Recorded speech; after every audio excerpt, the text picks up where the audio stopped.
అభివృద్ధి జరగబోతోంది. ఇప్పటి వరకు గడిచిన సంవత్సర కాలంగా అంటే 2025 ఏప్రిల్ 1వ తారీఖు నుంచి ఈ మార్చి 31 వరకు కూడా గడిచిన సంవత్సరంలో అభివృద్ధి ఏం జరిగింది, ఈ రాష్ట్రానికి ఆదాయాలేంటి, వ్యయాలేంటి, ఎంత ఖర్చు పెట్టారు,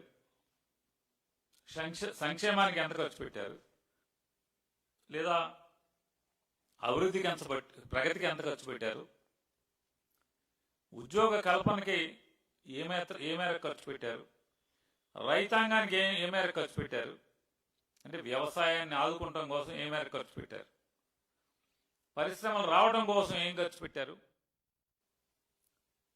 చదువు కోసం ఏం ఖర్చు పెట్టారు, అంటే పిల్లల్ని చదివించడం కోసం విద్యా అభివృద్ధి కోసం ఏం ఖర్చు పెట్టారు, మౌలిక సదుపాయాల కల్పన కోసం ఏం ఖర్చు పెట్టారు, ఏం ఖర్చు పెడతామని చెప్పారు, ఎంత ఖర్చు పెట్టారు, లేదా వచ్చే ఏడు ఈ ఏప్రిల్ 1వ తారీఖు నుంచి వచ్చే మార్చి 30 2027 మార్చి 31 వరకు కూడా వీళ్ళ అంచనాలేంటి, ఆదాయం ఎంత ఊహిస్తున్నారు, ఎంత అంచనా వేస్తున్నారు, లోటు ఎంత ఉండబోతోంది, ఖర్చు ఏ మేరకు ప్లానింగ్ చేస్తున్నారు అనేది చెప్పాల్సినటువంటి ఈ బడ్జెట్ తెలుగుదేశం ప్రభుత్వం.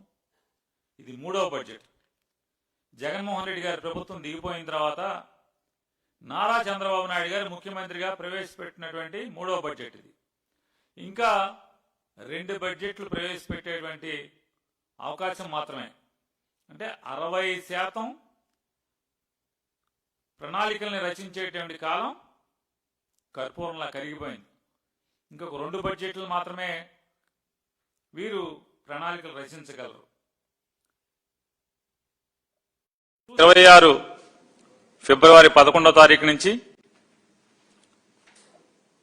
ఈ నెల మార్చి 6వ తారీఖు వరకు, అంటే నేటి వరకు ఆంధ్రప్రదేశ్ రాష్ట్ర అసెంబ్లీ బడ్జెట్ సమావేశాలు సుమారుగా అంటే దాదాపుగా 16 పని దినాలు బడ్జెట్ సమావేశాల్లో అసెంబ్లీ నడిస్తే, సహజంగా అసెంబ్లీ జరుగుతుందంటే అందులో మరీ బడ్జెట్ సమావేశాలు జరుగుతున్నాయంటే ఈ ఆంధ్ర రాష్ట్రానికి ఏం అభివృద్ధి జరగబోతోంది. ఇప్పటి వరకు గడిచిన సంవత్సర కాలంగా అంటే 2025 ఏప్రిల్ 1వ తారీఖు నుంచి ఈ మార్చి 31 వరకు కూడా గడిచిన సంవత్సరంలో అభివృద్ధి ఏం జరిగింది, ఈ రాష్ట్రానికి ఆదాయాలేంటి, వ్యయాలేంటి, ఎంత ఖర్చు పెట్టారు, సంక్షేమానికి ఎంత ఖర్చు పెట్టారు, లేదా అభివృద్ధికి ఎంత ప్రగతికి ఎంత ఖర్చు పెట్టారు, ఉద్యోగ కల్పనకి ఏ మేరకు ఖర్చు పెట్టారు, రైతాంగానికి ఏ మేరకు ఖర్చు పెట్టారు, అంటే వ్యవసాయాన్ని ఆదుకోవడం కోసం ఏ మేరకు ఖర్చు పెట్టారు, పరిశ్రమలు రావడం కోసం ఏం ఖర్చు పెట్టారు, చదువు కోసం ఏం ఖర్చు పెట్టారు, అంటే పిల్లల్ని చదివించడం కోసం విద్యా అభివృద్ధి కోసం ఏం ఖర్చు పెట్టారు, మౌలిక సదుపాయాల కల్పన కోసం ఏం ఖర్చు పెట్టారు, ఏం ఖర్చు పెడతామని చెప్పారు, ఎంత ఖర్చు పెట్టారు, లేదా వచ్చే ఏడు ఈ ఏప్రిల్ 1వ తారీఖు నుంచి వచ్చే మార్చి 2027 మార్చి 31 వరకు కూడా వీళ్ళ అంచనాలేంటి, ఆదాయం ఎంత ఊహిస్తున్నారు, ఎంత అంచనా వేస్తున్నారు, లోటు ఎంత ఉండబోతోంది, ఖర్చు ఏ మేరకు ప్లానింగ్ చేస్తున్నారు అనేది చెప్పాల్సినటువంటి ఈ బడ్జెట్ తెలుగుదేశం ప్రభుత్వం. ఇది 3వ బడ్జెట్. జగన్మోహన్ రెడ్డి గారి ప్రభుత్వం దిగిపోయిన తర్వాత నారా చంద్రబాబు నాయుడు గారు ముఖ్యమంత్రిగా ప్రవేశపెట్టినటువంటి 3వ బడ్జెట్ ఇది. ఇంకా 2 బడ్జెట్లు ప్రవేశపెట్టేటువంటి అవకాశం మాత్రమే, అంటే 60% ప్రణాళికల్ని రచించేటువంటి కాలం కర్పూరంలా కరిగిపోయింది.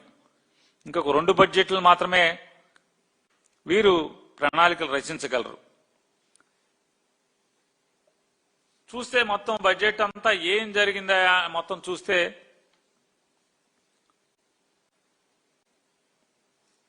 అసలు అప్పు ఎంత అంటే రాబడి ఎంత వస్తుంది, రాబడిలో ఖర్చులకు మించి అంటే ఏ మేరకు లోటు కనపడుతుంది, అంటే రాబడి కన్నా వ్యయం ఎంత ఉంది, వ్యయానికి రాబడికి వ్యత్యాసంలో ఉన్నటువంటి ఆ వ్యత్యాసం ఎలా పూరించబోతున్నారు, ఇట్లాంటివన్నీ చెప్తారేమని ఆశగా చూస్తే కనీసం వారు చెప్పాలి. ఎందుకని జగన్మోహన్ రెడ్డి గారి మీద విషం చిమ్మి అధికారంలోకి వచ్చారు. 14 లక్షల కోట్ల రూపాయలు జగన్మోహన్ రెడ్డి 5 సంవత్సరాలు అప్పులు చేశాడు. మేము జగన్మోహన్ రెడ్డి గారు అప్పు తీర్చడమే కాకుండా 14 లక్షల కోట్లు 5 ఏళ్లలో చేసిన 14 లక్షల కోట్లు అప్పు తీర్చేస్తాం, సంపద సృష్టిస్తాం, అప్పు చేయకుండా సంక్షేమ బాటను నడిపిస్తాం, ప్రగతి బాటను పరిగెత్తిస్తామని చెప్పి నారా చంద్రబాబు నాయుడు గారు అనేక సొరకాయలు కోశారు. నేను చంద్రబాబు నాయుడు గారిని ఒకటి కూడా అడుగుతున్నాను, ఈ బడ్జెట్లో మీరు కింద బడ్జెట్లను కిందటి బడ్జెట్లను ఆ ముందటి బడ్జెట్లను మీరు ఎక్కడన్నా చెప్పారా? 2014లో మీరు బాగా తురుంకాను తోపు చాలా అనుభవజ్ఞుడు, 14 ఏళ్ల అనుభవం 45 ఏళ్ల ఇండస్ట్రీ అని చెప్పారు కదా. మీరు చాలా అపారమైన సంపద సృష్టించాను అయ్యని చెప్పారు, ఇయ్యని చెప్పారు కదా. జగన్మోహన్ రెడ్డి గారికి మీరు ఖజానా ఎంతతో అప్పచెప్పారు? కేవలం 100 కోట్లు కూడా సరిగా లేనటువంటి ఖజానాని జగన్మోహన్ రెడ్డి గారికి అప్పచెప్పారు. అనుభవం లేనటువంటి నవ యువ ముఖ్యమంత్రి జగన్మోహన్ రెడ్డి గారు 2024వ సంవత్సరం తను దిగి నారా చంద్రబాబు నాయుడు గారు ఇప్పటికి మీరు రికార్డు స్థాయిలో నేనే ముఖ్యమంత్రిగా చేశాను దేశంలో అని చెప్తున్నారు. మీకు ఎంతతో అప్పచెప్పారు? సుమారు 7 నుంచి 8 వేల కోట్ల రూపాయల ఖజానాలో నిల్వతో మీకు అప్పచెప్పారు జగన్మోహన్ రెడ్డి గారు. 7-8 వేల కోట్ల నిల్వతో అప్పచెప్పారు. ఆయన మీరిచ్చిన 100 కోట్లతోనే ఆయన నెట్టుకొచ్చాడు. మీకు జగన్ గారు అప్పచెప్పినటువంటి 7-8 వేల కోట్ల రూపాయలు మీకు అప్పచెప్పితే కనీసం ఒక్కరోజు కూడా ఏ బడ్జెట్లో కూడా ఈ విషయాలను మీరు ముచ్చటించరు, చెప్పరు, ప్రపంచానికి తెలియనివ్వరు. మీరు జగన్మోహన్ రెడ్డి గారి గురించి పచ్చి అబద్దాలు ప్రచారం చేశారు కదా, 14 లక్షల కోట్లని. ఈ రోజుకి మీరు పవన్ కళ్యాణ్ గారు కలిసి 9,25,000 కోట్లని ఇవాళ కూడా అబద్దాలు చెప్తున్నారు. ఇవాళ కూడా అబద్దాలు చెప్తున్నారు కదా. ఇవాళ మీ బడ్జెట్లో ఏమని చెప్పారు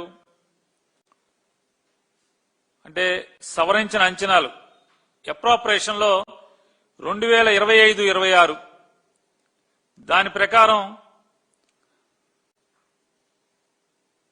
ఇప్పటికీ అంటే డిసెంబర్ 31 నాటికి 480 కోట్ల రూపాయలు రెవెన్యూ లోటు ఉందని చెప్పారు.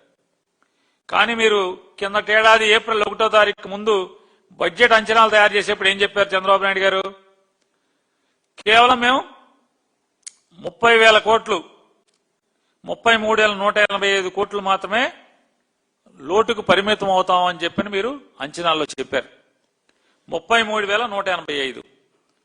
కానీ మీరు డిసెంబర్ 31 నాటికి ఈ రాష్ట్ర ఆదాయ లోటు ఎంత అంటే 60,480 కోట్ల రూపాయలు.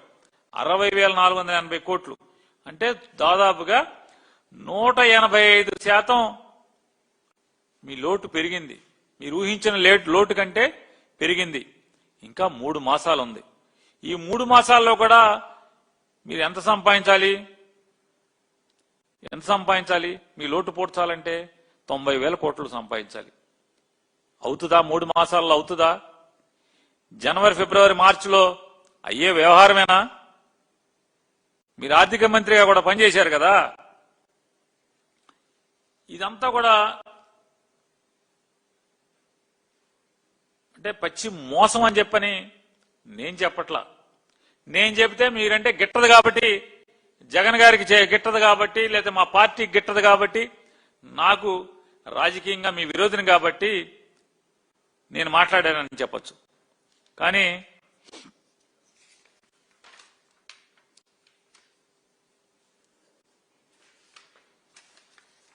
ఈనాడు రామోజీరావు గారి పేపర్, రాబడి సాధించటమే అసలు సవాల్. ఏమంటారు ఈనాడులో? రాష్ట్ర ప్రభుత్వం 3,32,205.34 కోట్ల మేర బడ్జెట్ ను సమర్పించి అందులో 2,34,140.14 కోట్ల రెవెన్యూ రాబడి ద్వారా సాధిస్తామని పేర్కొంది. ప్రస్తుత పరిస్థితులు చూస్తుంటే ఆ స్థాయి రాబడి సాధించడమే అసలు సవాల్.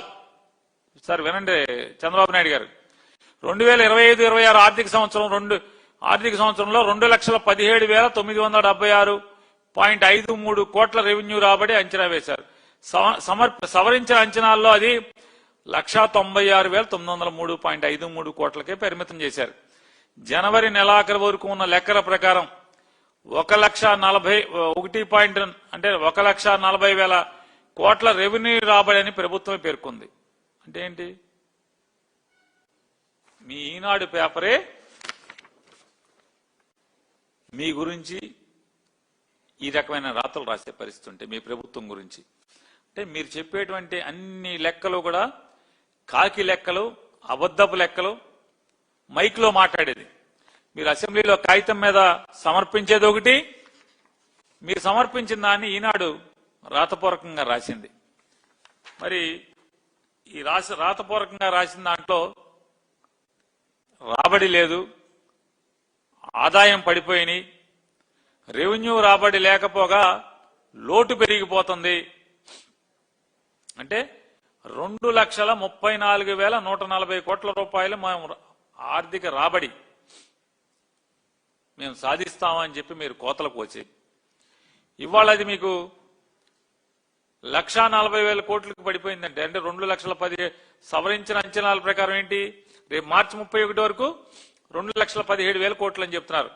ఎంత అంచనా వేశారు? 2,34,000 చిల్లర అంచనా వేసి ఇప్పుడు సవరించిన దాంట్లో ఏం చెప్తున్నారు, ఇంకా మార్చి 31 దాకా టైం ఉంది, 2,17,000 అంటున్నారు.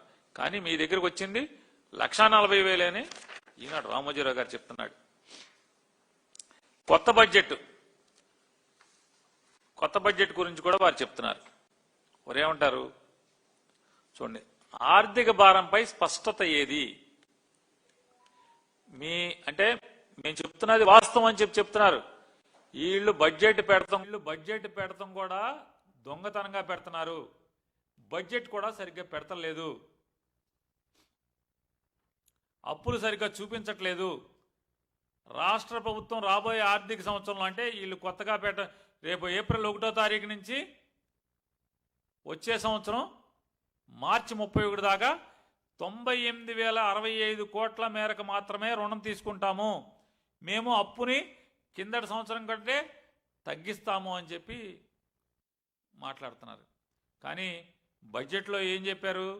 సవరించిన అంచనాల మేరకు 1,03,000 కోట్లు ఇప్పటికి అప్పు చేసాం కిందటేడని చెప్పారు. 1,03,000 కోట్లు. వచ్చే ఏడు 98,000 కోట్లు అంటున్నారు. అంటే ఈ 1,03,000 ఈనాడులో రాస్తారు వారు. చూడండి ఈనాడులో ఏమని రాస్తారంటే, ప్రస్తుత ఆర్థిక సంవత్సరం 2025-26లో 1,04,382 కోట్ల రుణం తీసుకుంటామని పేర్కొన్న సవరించిన అంచనాల ప్రకారం 1,03,631 కోట్లు మాత్రమే అవసరమయ్యాయని ప్రస్తావించింది. బహిరంగ మార్కెట్ నుంచి 80,456 కోట్ల రుణం అవసరమని పేర్కొన్న 79,456 కోట్లు మాత్రమే తీసుకున్నట్టు ప్రభుత్వం తెలిపింది. వివిధ ప్రభుత్వ కార్పొరేషన్ల నుంచి రుణాలు తీసుకుంటున్న ఈ రుణాలను వివిధ రూపాల్లో ప్రభుత్వం తన బడ్జెట్ నుంచే చెల్లిస్తున్న ఆ భారాన్ని రుణాలతో కలిపి చూపటం లేదు. అంటే మీరు చేస్తున్నటువంటి అప్పులు లెక్కకి మిక్కిలి అప్పులు మీరు చేస్తున్నారని చెప్పని సాక్షాత్తు ఈనాడు వారే మరి వారు ఘోషిస్తున్నారు. అంతేకాకుండా 2000 అంటే వచ్చే సంవత్సరం ఏప్రిల్ 1వ తారీఖు నుంచి మార్చి 31 దాకా 2,34,140 కోట్ల రూపాయల ఆర్థిక రాబడిని చేస్తామని అంచనాలు వేస్తున్నామని చెప్పి మీరు చెప్పారు. ఇవన్నీ బోగస్ లెక్కలు, డాంబికాలు కాదా అని నేను అడుగుతున్నాను. కిందటేడు మీ ఎంత, మీ అంచనాలు ఎంత? 2,17,976 కోట్లు రివైజ్డ్ ఎస్టిమేటెడ్ బడ్జెట్. కానీ జనవరి 31 నాటికి గవర్నమెంట్ లెక్కల ప్రకారం 1,40,000 కోట్ల మాత్రమే మీ రాబడి కిందటేడు. అంటే ఇప్పటి వరకు జనవరి 31, వాళ్ళ మార్చిలో ఉన్నాం మనం,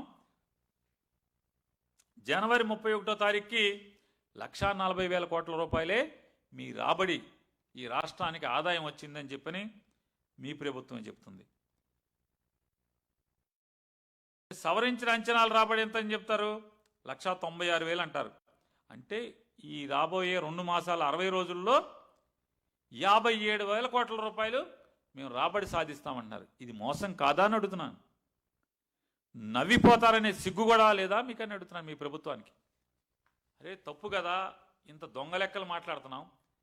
మన దొంగ లెక్కల్ని ఈనాడికే నచ్చట్లేదు.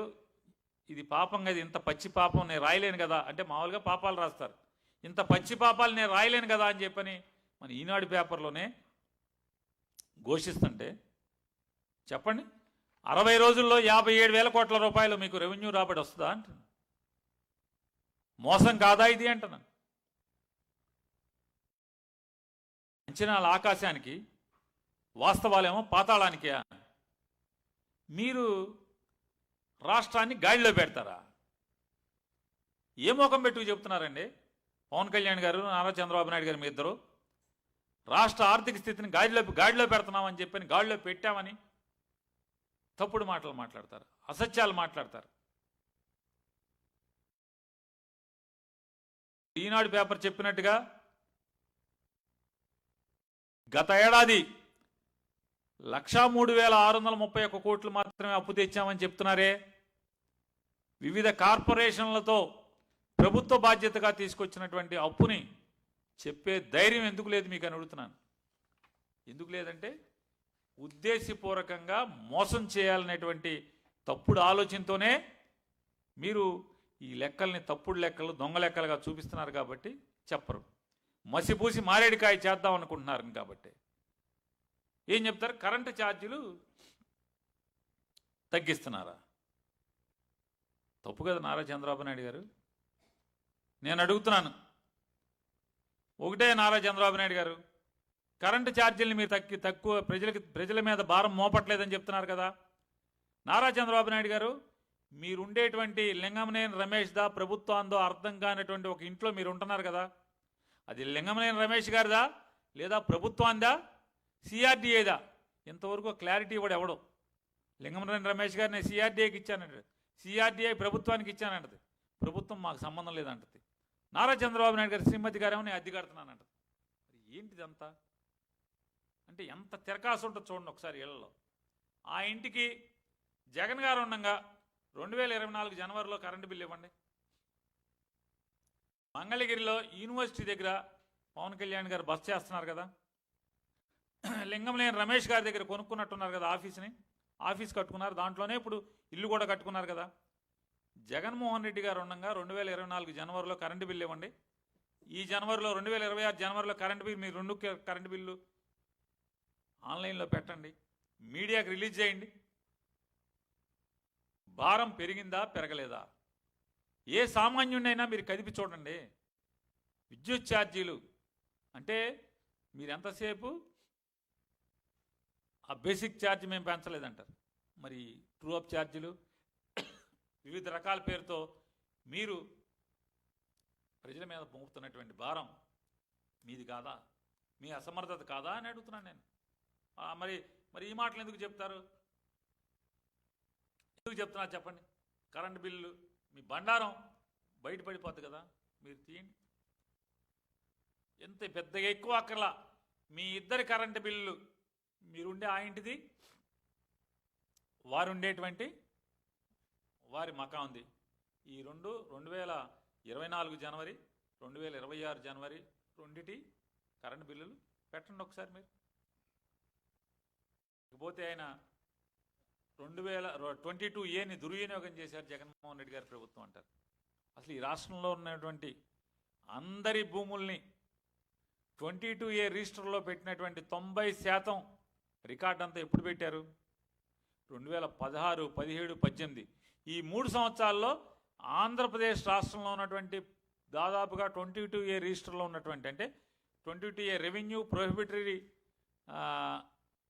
రికార్డులో ఎవరు ఎక్కించారు? ఎవరు ప్రభుత్వం ఎక్కించింది? ఇది దుర్మార్గం కాదా? ఇంత పచ్చిగా రికార్డు దొరుకుతుంది కదా. అసలు అంటే ఎంత బరి తెగించి మీరు మాట్లాడతారు. ఛాలెంజ్ చేస్తున్నా ఎవరినైనా సరే, రండి వెళ్దాం. 2016, 17, 2018 ఈ 3 సంవత్సరాల్లోనే రాష్ట్రంలో 22A ప్రొహిబిటరీ లిస్టులో రాష్ట్రంలో ఉన్నటువంటి అందరి భూముల్ని ఎక్కించారా లేదా ఆ రికార్డులోకి? జగన్ గారి ప్రభుత్వంలో ఏమైనా ఎక్కించారా? ఆన్లైన్లో పెట్టండి రికార్డ్ని. లేదా విలేకరులందరికీ కూడా కేవలం మీ ఛానల్స్ అంటే మీ సొంత ఛానల్స్ కాదు, అందరి ఛానల్స్కి ఎక్రిడిషన్ కార్డు ఉన్నటువంటి ప్రతి విలేకరికి ఆన్లైన్లో కొట్టుకు చూసేట్టుగా 22A లిస్టులో ఎప్పుడెప్పుడు బ్యాక్ ఎండ్లో ఏ సంవత్సరంలో 22Aలోకి వెళ్ళింది అడంగల్ని, ఎలక్ట్రానిక్ అడంగల్ని, వెబ్ అడంగల్ని చూసుకునేటువంటి అవకాశాన్ని మీరు కల్పించండి. లేదా ఈ అవకాశాన్ని CCLA ఆఫీసులో ఒక తహసీల్దార్నో లేదా ఒక RDO స్థాయి అధికారినో ఇచ్చి కంప్యూటర్ పెట్టి ప్రతి విలేకరికి ఎక్రిడిషన్ ఉన్నటువంటి ప్రతి విలేకరికి, అలాగే రిజిస్టర్ కాబడినటువంటి ప్రతి రాజకీయ పార్టీకి మీరు ఈ 22A లిస్టు భాగోతం అంతా చూడటానికి దమ్ము ఉంటే మీకు అవకాశం ఇవ్వండి ప్రజలకని చెప్తున్నాను. మీకు చావుందా అని అడుగుతున్నాను. లేకుండా తప్పుడు మాటలు, అబద్ధాలు, అసత్యాలు, విషం చెమ్మటం, ఇంకా ఇంకోటి మాట్లాడతారు. విశ్వసనీయత ఉన్నటువంటి 5 కంపెనీలకి 99 పైసలకి భూములు ఇచ్చామని చెప్తారు ఈ ప్రభుత్వం. 99 పైసలకంట, 99 పైసలకి విశ్వసనీయత అంట. ఎవడా విశ్వసనీయత ఉన్నాడు? రియల్ ఎస్టేట్ కంపెనీలా? ఎవడాడు? నారా లోకేష్ గారు నిన్న ఎప్పుడో అసెంబ్లీలో కౌన్సిల్లో మాట్లాడుతున్నారు, చట్టసభలో మాట్లాడుతూ ఆయన చెప్తారు. ఏమని మాట్లాడుతున్నారు? నాకు మోడీ గారు, భారతదేశ ప్రధానమంత్రి మోడీ గారు గుజరాత్ ముఖ్యమంత్రిగా ఉన్నప్పుడు టాటా కంపెనీకి సంబంధించినటువంటి కార్ల పరిశ్రమకి రూపాయికి ల్యాండ్ ఇచ్చాడు, ఆయనే నా స్ఫూర్తి, దాన్ని ఛాలెంజ్గా తీసుకుని 99 పైసలకి ఇచ్చానని చెప్పి మాట్లాడుతున్నాడు. నారా లోకేష్ నాయుడు గారు, దగా మాటలు కట్టిపెట్టండి మీరు, దగా మాటలు కట్టిపెట్టండి మీరు. ఇది టైమ్స్ ఆఫ్ ఇండియా, ఇది టైమ్స్ ఆఫ్ ఇండియా, ఇది business standard. Tatas to get 1100 acres in Sanad for 400 crore rupees. The Gujarat cabinet today approved proposal to allot 1100 acres of land to Tata Motors at rupees 900 per square meter or 36.42 lakh per acre for setting up the nano plant at North Kotepura near Sanad. The price is slightly higher than the prevailing market rate and the Tatas will have to shell out 400.65 crores for the land, which according to the government sources they have already taken possession of. చూడండి, 400 చిల్లర కోట్ల రూపాయలకి 1100 ఎకరాలు, ఎకరా 38.42 అనే ఒక మారుమూల ప్రాంతంలో 38.42 లక్షలు చెల్లించి ఇచ్చారు. Government paid 48.11 lakh per acre for సనద్ ల్యాండ్. అంటే వీళ్ళు కట్టిన దానికంటే కూడా అదనంగా ఎక్స్ట్రా కూడా మోడీ గారు గుజరాత్ ప్రభుత్వం వేసి రైతులకు కట్టిందని చెప్పారు. అంటే 400 కోట్ల రూపాయలకి ఎకరా 38.42 లక్షలకి టాటా గారికి మోడీ గారి ప్రభుత్వం ల్యాండ్ ఇస్తే మీరు వక్ర భాష్యం చెప్తున్నారు. ఇవాళ చాలా తప్పుడు కంపెనీలకి, రియల్ ఎస్టేట్ కంపెనీలకి ఎంత దుర్మార్గం అంటే మీరు ఇంకా బరి తెగించి మాట్లాడుతున్నారు. అవునయా, ఇస్తానయా, ఎకరం గజం కాదు, ఎకరం కాదు, మొత్తం ఇస్తా 99 పైసలకి. ఎవరి తండ్రి గారి సొమ్ము, ఎవరి తాతగారి సొమ్ము? నారా లోకేష్ నాయుడు గారు, ఎవరి తాతగారి సొమ్ము మీరు ఇవ్వటానికి? మోడీ గారి పేరు చెప్పారు, మరి మోడీ గారు టాటా గారికి ఇచ్చింది మీరు చెప్పారు. అదే గుజరాత్లో ఇవాళ ఎలక్ట్రిక్ కార్లు తయారవుతున్నాయని చెప్పి మీరు చెప్పారు. మరి అదే కంపెనీ 1100 ఎకరాలపైకి 400 చిల్లర కోట్ల రూపాయలు చెల్లించి భూమి కొనుగోలు చేసింది ప్రభుత్వం దగ్గర.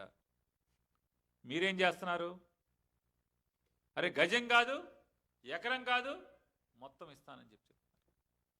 ఇవాళ భారతదేశంలో రూపాయికి విలువ పడిపోయిన మాట వాస్తవమా కాదా?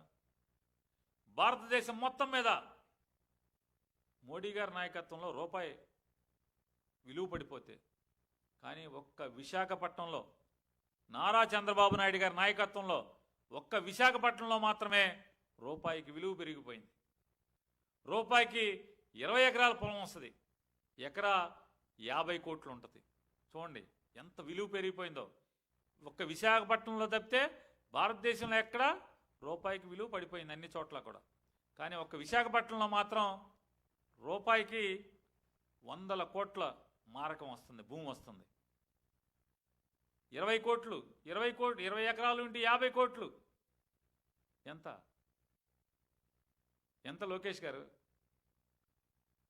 మీ ఘనతే కదా, మీ తండ్రి గారి ఘనతే కదా, బ్రాండ్ కదా బాబు గారి బ్రాండ్. భారతదేశంలో కానీ ఆంధ్ర రాష్ట్రంలో మిగతా చోట్ల ఎక్కడా లేదు, రూపాయికి విలువ పడిపోతూనే ఉంది. కానీ ఒక్క విశాఖపట్నంలో మాత్రమే మీ పుణ్యమాన రూపాయి విలువ పెరుగుతుంది. రూపాయికి ఎక్కడ టీ రాదు, రూపాయికి ఎక్కడ కాఫీ రాదు, 1/2 టీ రాదు లోకేష్ గారు. కానీ రూపాయికి మీరు 20 ఎకరాలు, 25 ఎకరాలు, 30 ఎకరాలు పొలం ఇస్తున్నారు. లక్షల కోట్ల విలువ చేసేటువంటి పొలాన్ని మీరు ఇస్తున్నారు. ఇవాళ మీరు ఇంకో మాట కూడా చెప్పారు. ఏమని చెప్పారు? గీతం యూనివర్సిటీకి భూమిని క్రమబద్ధీకరిస్తే ఈ వైసీపీ వాళ్ళు రాద్ధాంతం చేస్తున్నారని చెప్పి మాట్లాడారు, రాజకీయ రాద్ధాంతం చేస్తారని చెప్పి మాట్లాడారు. చట్టసభలో మాట్లాడారు మీరు. రాష్ట్రంలో నేను అడుగుతున్నాను, మీరు ఎక్కిన దగ్గర నుంచి 2024 జూన్ మాసం నుంచి ఎంతమంది పేదలు, సామాన్యులు సెంటున్నర ఆక్రమించుకుని ఉంటే కిరాతకంగా, నిర్దాక్షిణ్యంగా ఎంతమంది ఇళ్ళు, ఎన్ని వేల ఇళ్ళని కూలదోశారు చెప్పండి మీరు. మరి ఎందుకు క్రమబద్ధీకరించలేదు? ఒక్క మంగళగిరిలోనే ఎందుకు క్రమబద్ధీకరించారు? 175 నియోజకవర్గాల్లో ఒక్క మంగళగిరిలో తప్పితే మిగతా అన్ని చోట్ల ఎందుకు నేలమట్టం చేశారు? ఎందుకు కూలదోశారు? ఎందుకే మరి గీతానికి ఎందుకు ఇచ్చారయ్యా అంటే, ఇంతమంది పేదవాళ్ళు ఇళ్ళు కూలదోసి, ఇది ప్రభుత్వ స్థలం ఆక్రమించారని చెప్పని కూలదోసి. ఇక చిన్న ఉదాహరణ, మా ఊళ్ళో అయితే చెప్పాకర్లా, కుమ్మరగూడెంలో 200 ఇళ్ళు నేలమట్టం చేశారు, ఆక్రమించారని చెప్పి. 200 ఇళ్ళు ఆక్రమించారని. ఒక కుమ్మరగూడెంలోనే కాదు, మీకు ఎక్కడ చూసుకున్నా సరే అన్ని ఇళ్ళు కక్ష కట్టి వైసీపీ ధర్నాకి వెళ్తే, వైసీపీ తరఫున ఎక్కడ ఉద్యమాల్లో, మెడికల్ కాలేజ్ వ్యతిరేకంగా ఉద్యమాల్లో గట్టిగా సంతకాలు సేకరిస్తే ప్రజల దగ్గరికి వెళ్ళి ఆ ఇళ్ళు నేలమట్టం చేశారా లేదని అడుగుతున్నాను. సర్కార్ తోటలో పేదవాళ్ళు ఇళ్ళు నేలమట్టం చేశారా లేదని అంటున్నాను. వాళ్ళు ఉసురు పోసుకుంటున్నారా లేదా మీరు? వాళ్ళ కన్నీళ్లలో రాబోయే రోజుల్లో కొట్టుకుపోతారా పోరా మీరు అని అడుగుతున్నాను. రాష్ట్ర వ్యాప్తంగా ఎంతోమంది పేదల ఇళ్ళు నేలమట్టం చేసినటువంటి వాళ్ళ కన్నీళ్లలో దాంట్లో మీరు కొట్టుకుపోయేటువంటి పరిస్థితులు రాబోతున్నాయా లేదా?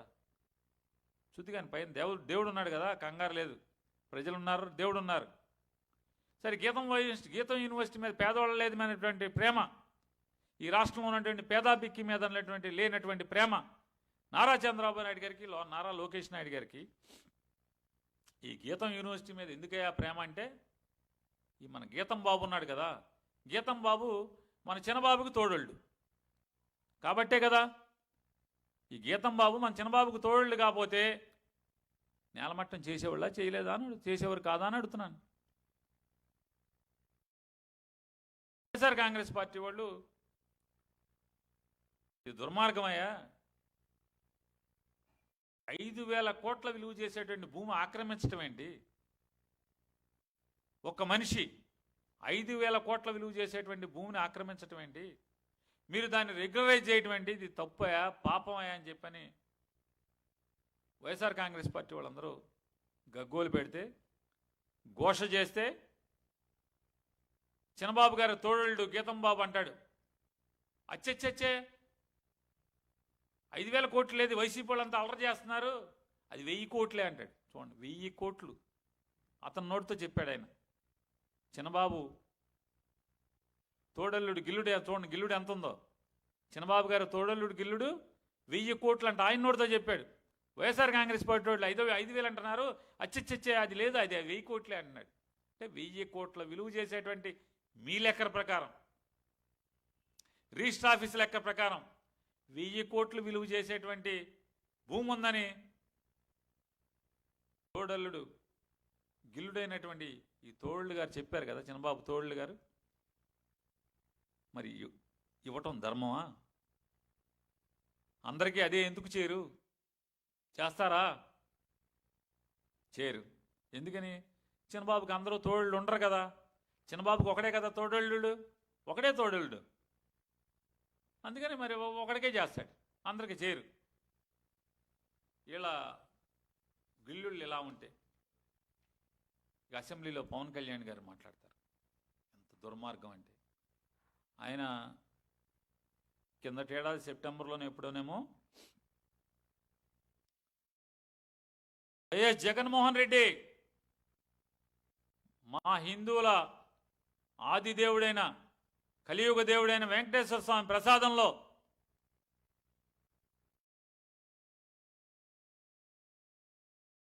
పశువుల కొవ్వు కలిపావు, పంది కొవ్వు కలిపావు, చేప కొవ్వు కలిపావు అని చెప్పని పసుపు బట్టలు, కాషాయ బట్టలు కట్టుకుని మెట్లు కడిగి,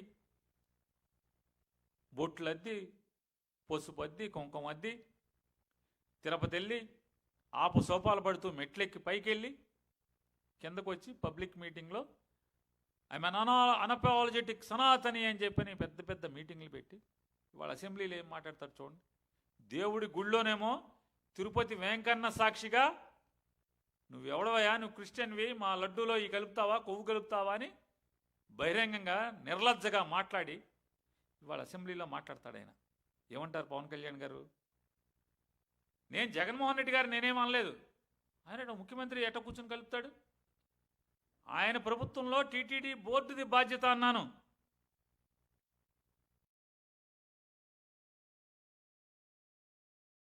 హిందూ సాంప్రదాయమా ఇది అంటున్నాను, హైందవ ఆచారమా ఇది?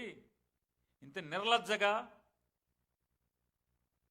పచ్చిగా ఈ రకంగా మీరు మాట్లాడటం. దేవాలయం దగ్గరేమో, దుర్గగుడి దగ్గర ఉన్న దేవాలయంలో లేదా వెంకన్న స్వామి దేవాలయంలో పంది కొవ్వు, ఆ కొవ్వు, ఈ కొవ్వు కలిపాడు జగన్మోహన్ రెడ్డి అని మాట్లాడతాడు. ప్రజా దేవాలయంలో నేను అన్నానా జగన్మోహన్ రెడ్డి గారిని అని మాట్లాడతాడు. ఈయన చాలా నిక్కచ్చిగా మాట్లాడతాం, మన బలహీనత అదే అని మాట్లాడుతున్నాడు. చూడండి ఏ పార్టీ నిక్కచ్చు అయింది. ఇంకా నెయ్యి, వెంకటేశ్వర స్వామి ప్రసాదానికి వాడిన నెయ్యి, చంద్రబాబు నాయుడు గారి ప్రేలాపనలు, పవన్ కళ్యాణ్ గారి ప్రేలాపనలు, నారా లోకేష్ నాయుడు గారి ప్రేలాపనలు, ఇవన్నీ వాళ్ళ ప్రజలు తీగలాగితే డొంకంతా కదిలినట్టుగా బోలేబాబా ఏఆర్ డైరీ తీగలాగితే వైష్ణవి డైరీ తీగలాగితే సంగం డైరీ, ఇంకో బోలేబాబాని లాగితే హెరిటేజ్ని లాగితే ఇందాపూరు. వీళ్ళందరూ ఇందాపూర్ ఎవడు, వైష్ణవి ఎవడు, బోలేబాబా ఎవడు, ఆ బోలేబాబా ఎవడు, ఏఆర్ ఎవడు, సంఘం ఎవడంటే అందరూ వెంకటేశ్వర స్వామికి నెయ్యి సప్లై చేస్తారు అందరూ. ఇంకేమన్నా అంటే చూడండి ఎంత బాధ ఆయనకి. నారా చంద్రబాబు నాయుడు గారు చెప్తాడు చక్కటి మాట, అది పదకూర్పు. ఒకసారి నా ఫ్యామిలీ బిజినెస్ అధ్యక్ష, నా ఫ్యామిలీ బిజినెస్, నా కుటుంబం బ్రతుకు తెరువు కోసం వ్యాపారం. అంటే వినండి, ఆయన మాటలు అసెంబ్లీలో మాట్లాడాడు ఆయన. నా కుటుంబం జీవించడానికి, బతుకు తెరువు కోసం జీవనం సాగించడానికి హెరిటేజ్ ఎయిర్ నడుపుతున్నారన్నారు. వారి శ్రీమతి గారేమో మాది 4,000 కోట్లు టర్న్ ఓవర్ అని చెప్పి ఆవిడ అంటారు. నారా చంద్రబాబు నాయుడు గారు ఒకరోజేమో ఎలవై నాది 1,00,000 కోట్లు నా ఆస్తులు అంటాడు ఆయన. మరి ఇదంతా ఏంటిది? ఇదంతా ఎందుకని అంటే కలియుగ దైవమైనటువంటి శ్రీ వెంకటేశ్వర స్వామి లడ్డూకి బ్రాండింగ్ లేదు, మీ హెరిటేజ్కి మాత్రమే బ్రాండింగ్ ఉంది. అంటే మీ హెరిటేజ్ బ్రాండ్ దెబ్బతినకూడదు, షేర్ వాల్యూ పడకూడదు. వెంకటేశ్వర స్వామి లడ్డు వాల్యూ పడిపోయినా పర్లా, లడ్డు వాల్యూ పడిపోయినా పర్లేదు కదా చంద్రబాబు నాయుడు గారు. చంద్రబాబు నాయుడు గారు నిజంగా మీరు చెప్పండి, మీకు అంతరాత్మ మీద చేసుకున్నా కూడా నిజం రాదు మీకు. నాలుగు మచ్చలు చంద్రబాబు నాయుడు గారు మీ నాలుగు మచ్చల మాటలు ఏం చెప్పారు? అసెంబ్లీలో చెప్పారు. ఏం చెప్పారు? హెరిటేజ్ అనే నా కంపెనీ, నా కుటుంబ సభ్యుల కంపెనీ గవర్నమెంట్కి కానీ తిరుమల తిరుపతి దేవస్థానానికి కానీ 1 కేజీ కానీ 1 లీటర్ కానీ పాలు కానీ పెరుగు కానీ నెయ్యి కానీ మజ్జిగ కానీ నేను ఏనాడు సప్లై చేయలేదు. నేను గట్టిగా వార్నింగ్ ఇచ్చాను మా కంపెనీ వాళ్ళకి, గవర్నమెంట్ దగ్గరికి దేవుడి దగ్గరికి మీరు రాబాకండి అని చెప్పాను మాట్లాడాడు. ఇంతకన్నా పచ్చి దగా ఉందా అని చంద్రబాబు నాయుడు గారిని అడుగుతున్నాను. దగా ఉందా ఇంతకన్నా అంటున్నాను. 14-19లో ఎన్ని లక్షల కోట్ల రూపాయలు, లక్షల కోట్ల మజ్జిగ ప్యాకెట్లు లేదా నెయ్యి ప్యాకెట్లు చంద్రన్న కానుకలో మీరు నెయ్యి వాడారా లేదా? హెరిటేజ్ నెయ్యి సప్లై ప్రజలకు పంచిపెట్టారా, పంచలేదా? చెప్పండి. అలాగే మీ కంపెనీకి సంబంధించినటువంటి మిగతా వస్తువులు దాంట్లో ఉన్నాయా లేవా? అలాగే మజ్జిగ ప్యాకెట్లు వేసవి కాలంలో ప్రజలకి ఖచ్చితంగా హెరిటేజ్ నుంచి కొనుగోలు చేసి కలెక్టర్లను పంచిపెట్టమని చెప్పని ఆదేశాలు ఇచ్చారు, రాతపూర్వకమైన ఆదేశాలు ఇచ్చి అమ్మారు కదా. ఏ హెరిటేజ్ ఎందుకని? విజయ డైరీ మజ్జిగ పనికిరావా? అన్ని చోట్ల విజయ డైరీలు ఉన్నాయి కదా. మనోడు సంగం డైరీ కూడా ఉందిగా పక్కన, మనోడిది లేదు. విశాఖ డైరీ ఉంది కదా, అన్ని చోట్ల అన్ని డైరీలు ఉన్నాయి కదా. కానీ హెరిటేజ్ నుంచే కొనమని ఎందుకు ఇచ్చారు ఆదేశాలు? టీటీడీకి నేను మిమ్మల్ని మాట్లాడే ప్రతి మాటకి మీకు ఛాలెంజ్ చేస్తాను. నేను మాట్లాడే మాటల్లో మీరు కావాలంటే ఎంక్వైరీ చేయండి, నేను డాక్యుమెంటరీ ఎవిడెన్స్ మీకు ఇస్తాను. నేను ఇవ్వలేకపోతే మీరు క్షమాపణ చెప్తారా ఈ రాష్ట్రానికి అని అడుగుతున్నా, రాష్ట్ర ప్రజలకి. అసెంబ్లీలో, దేవాలయం లాంటి అసెంబ్లీలో మీరు పచ్చి దగా మాటలు మాట్లాడారు. హెరిటేజ్ మేము ఎప్పుడు కూడా టీటీడీకి కానీ గవర్నమెంట్కి కానీ సప్లై చేయలేదని చెప్పారు. ఇది మోసం కాదా అని అడుగుతున్నాను. తిరుమల తిరుపతి దేవస్థానానికి మీరు ముఖ్యమంత్రిగా ఉండగా టెండర్లు లేకుండా 2,000 కేజీల పాలపొడిని టీటీడీకి అమ్మారా, అమ్మలేదా? అమ్మారు కదా. ఆఖరికి ఆడిట్ అబ్జెక్షన్ వస్తే బోర్డులో పెట్టి రాటిఫై చేసి మీరు బిల్లు తీసుకున్నారా, తీసుకోలేదా? హెరిటేజ్ కంపెనీకి మీరు టెండర్ వేసారా లేదా? ఆఖరికి నిన్న కూడా మీ అబ్బాయి మాట్లాడుతున్నాడు, మొన్న కౌన్సిల్లో హెరిటేజ్ L3 వచ్చిందా, L3 వచ్చిందని. నేను అడుగుతున్నా, తిరుమల తిరుపతి దేవస్థానంలో L1, L2, L3కి సప్లై చేసేటువంటి సాంప్రదాయం ఉందా లేదా? ఉంది కదా. మీరు ఎప్పుడు టెండర్లు కూడా వేయలేదన్నారు, టెండర్లు పాల్గొన్నారు కదా. గవర్నమెంట్ మీ దగ్గర ఉంది. మీరు హెరిటేజ్కి నెయ్యి ఇప్పుడు ఏ సంవత్సరంలోనా మీరు సప్లై చేశారు, టెండర్లు వేశారని నా దగ్గర డాక్యుమెంట్ ఉంది. సప్లై చేశామా లేదా మీరు రాతపూర్వకంగా టీటీడీ ఈవోని డిక్లేర్ చేయమని చెప్పండి. పాత్రికేయ మిత్రులకి రాతపూర్వకంగా రాసిమ్మని చెప్పండి. పాలపొడి కానీ లేదా నెయ్యి కానీ సప్లై చేయలేదు, అలాగే హెరిటేజ్ ఎప్పుడు కూడా టెండర్లో పాల్గొనలేదు అని చెప్పి రాసిమ్మని చెప్పండి. మీ అబ్బాయి చెప్పాడు నిన్న, మేము పాల్గొన్నాము, L3 వచ్చామని. L3 వచ్చామన్నారు కానీ సప్లై చేయలేదని మీ అబ్బాయి గారు చెప్పలా. మీరేమన్నారు? అసలు మేము టీటీడీ జోలికి వెళ్ళొద్దని చెప్పాను నేను అంటున్నారు. సప్లై చేశారు, టెండర్ లేకుండా సప్లై చేశారు. వేరే ఎవడన్నా వేరే కంపెనీ వాడికి అయితే ఈ రకంగా మీరు టెండర్ లేకుండా టీటీడీకి ఉంటుందా? ముఖ్యమంత్రి గారి కంపెనీ కాబట్టి కొంది. ఎందుకని మన దగ్గర పాలపొడి మిగిలిపోతుందని కొన్నారా? టీటీడీకి దేనికి పాలపొడి? ఇవన్నీ మాట్లాడుతుంటే నిన్న కౌన్సిల్ మొత్తాన్ని లోకేష్ గారి సారథ్యంలో పచ్చి అబద్ధాలతో ప్రతిపక్షాన్ని తన అబద్ధాలతో ఎదుర్కొంటాకి ప్రయత్నం చేసినటువంటి పయ్యావుల కేశవ్ గారు, ఎందుకయ్యా పాత విషయాలు, హిస్టరీ ఎందుకు, ఇదేంటి హిస్టరీ ఎందుకు, పాత విషయాలు ఎందుకంట? మాట్లాడింది ఎవరు? మాకు సంబంధం లేదని మాట్లాడింది ఎవరు? నారా చంద్రబాబు నాయుడు గారు కదా. నేను పత్తిత్తనని చెప్పాడు కదా, నేను నీతివంతుడని చెప్పాడు కదా. మరి వాళ్ళ పాత విషయాలు తవ్వటం ఎందుకంటారేంటి? మీరే చెప్తున్నారు. ఓ పక్కన ఇంకో మాట కూడా అన్నారు పయ్యావుల కేశవ్ గారు, 5 ఏళ్ళు మీరు ప్రభుత్వంలో ఉన్నారు కదా, అప్పుడెందుకు తీయలేదని. మీకులాగా గడ్డి కరిచే బుద్ధి లేక తిరుమల తిరుపతి దేవస్థానాన్ని రాజకీయాలకు వాడుకోవటం తప్పు అని భావించి మేము తీయలేదు అవన్నీ. తిరుమల తిరుపతి దేవస్థానాన్ని మీరు మీ గవర్నమెంట్లో, నారా చంద్రబాబు నాయుడు గారు గవర్నమెంట్లో నెయ్యితో లడ్డూ చేస్తారంట. దాని మీద నెయ్యి వాసన రావటం కోసం మళ్ళీ నెయ్యి స్ప్రే చేస్తారంట. స్ప్రే చేయటానికి నెయ్యి కొన్నారు. లడ్డూకు పైన పూత పోస్తారంట.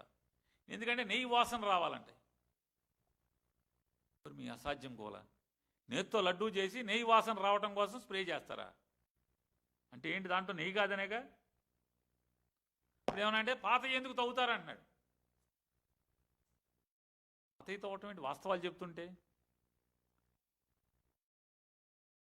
పాత అయితే వాస్తవాలు కాదా? పాత కూడా వాస్తవాలే కదా.